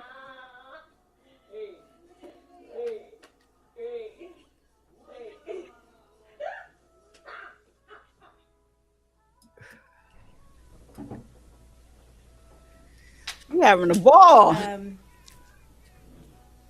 And was that video that you took, was that consistent of how Miss Adams was being with you? Yes. Okay. Yeah, you get a lot of questions. Did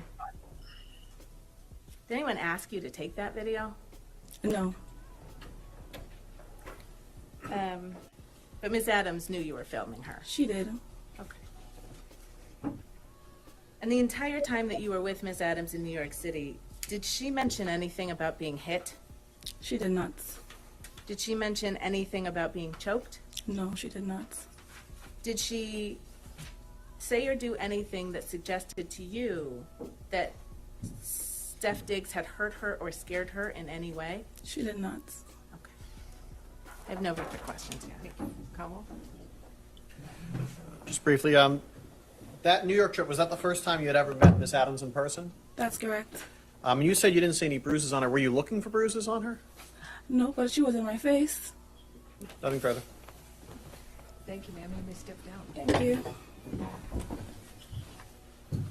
Pat. Boom, boom. What's up? That is crazy. They don't get call nobody else. I guess they debunked. All right, defense for us. Yeah, I think this is going to be wrapped up, y'all. I think this is going to be wrapped up quick.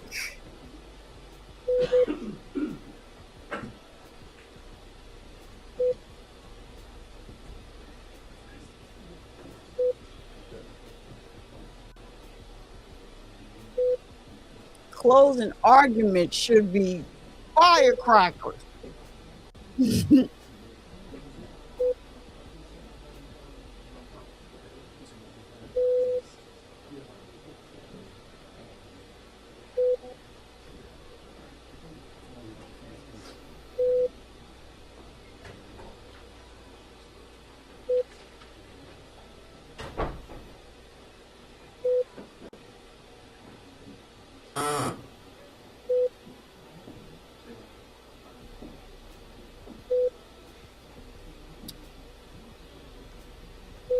Who says shaking my head? Shaking my head also. That's crazy.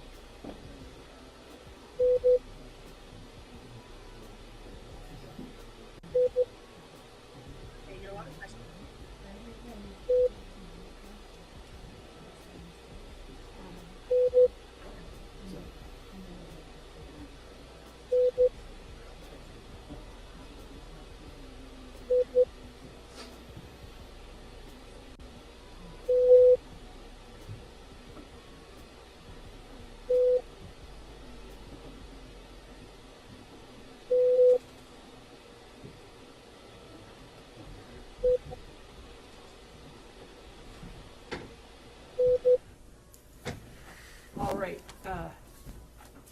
jurors, so the defense has rested. There's no further evidence in this case, so that is closed. So that means that, as I predicted for you, what remains will be the closing statements of the attorneys, and then I will give you my instructions for you on the law. What we're going to do is we're going to suspend for the luncheon recess, and we will resume at 2 o'clock with all of them, okay? So there should be, your lunch order should be ready, hopefully, and we'll see you back here in a little over an hour. All right, thank you. All right, jurors can step down, please.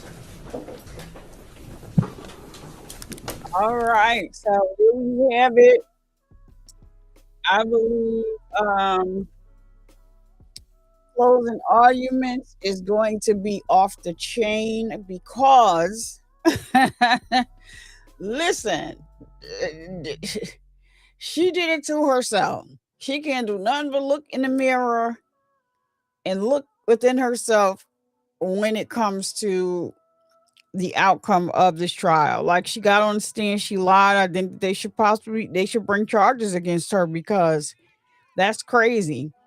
She the only one that couldn't answer questions, and everybody else was able to answer questions, and everybody remembers, like, you know, if she had, like she said, he slapped her. If she would, come on now, he's I didn't realize that he was that tall. I didn't know he was 6'2". He looked short to me when he's walking.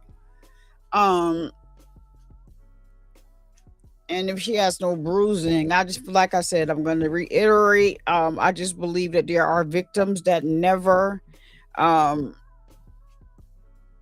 get justice in DV cases. And then you have somebody like her that's, coming forth, and she clearly is not being truthful. So it's the way the relationship started was crazy, and he probably shouldn't have started a working relationship with her because they already had an intimate relationship first, and then he seems to have his business pretty sewed up. But when it comes to her, because I guess she was a friend with benefits, he kind of like just didn't do what he needed to do in the beginning. But it seems like when he hired the new person to take over his books, she's like, I need this, I need this, I need this. And basically and it seems to be that, the one thing I am going to give him is that when she's asking about money, he refers her to the correct department. You need to speak to this, to them. But then to find out she was double dipping, this girl's a whole mess. This is definitely financial motivation on her part. She's looking for a money grab, easy win. And anybody that is working with her, the attorney that now we found out today, she sent a demand letter to Stefon Diggs for $5.5 million, and then she's acting oblivious, like she didn't know anything about this $5.5 million that this attorney working on her behalf asked for. And so if you remember the case of when Jay-Z and that girl that claimed that she drove all these hours to it was just a crazy claim. And they were able to verify, like, back when the time that she was saying, it didn't make sense because Jay-Z was at one party and Diddy was at another party. There was a jumbotron, a jumbotron or something, either was there or was not. I don't think it was there. I think that, I don't know. It was crazy. The girl said she ran down the street with her clothes in her hands and everything else, and it just did not make sense. So even, I lost my train of thought. I was saying something because I wanted to, tie it into this case. Like, it's disturbing on so many levels that somebody would file charges, come into a courtroom, and just like her whole testimony, the whole complete testimony for 2 days, she lied probably 95 to 96% of her testimony. You can tell, is just in my opinion. So yeah, I think that she deserves to be charged. But court is going to resume at 2:00. So I'm going to shut this live down and schedule another one, because guess what? Yeah, because I am. This thing is done went too long. And I am going to close this one out and resume at 2 when they come back from lunch. I definitely agree she should be charged. But anyway, so the trial that's ended, I told y'all I didn't think this was going to go long. Mila was the main problem of why this probably could have ended yesterday. But anywho, they had to fight with her and all of that. So I'm going to end this stream, and then I'm going to schedule the next stream for 2:00. Closing argument should be on fire. I'm here for all of it. And we probably will even have a verdict today. So, yeah, I know all of the things, I bring awareness that men get breast cancer too. And ladies, get your mammograms, fill in your boobies to make sure you are all right. And don't let anyone come in your house and disturb the peace that passes all understanding. I'm Survivor Speaks. I'll see you guys at 2:00. Thank you so much for watching. If you have made it to the end of the video, you are the real MVP. So don't forget to comment, like, share, and subscribe. And I'll see you guys in the next video. Thank you so much for watching.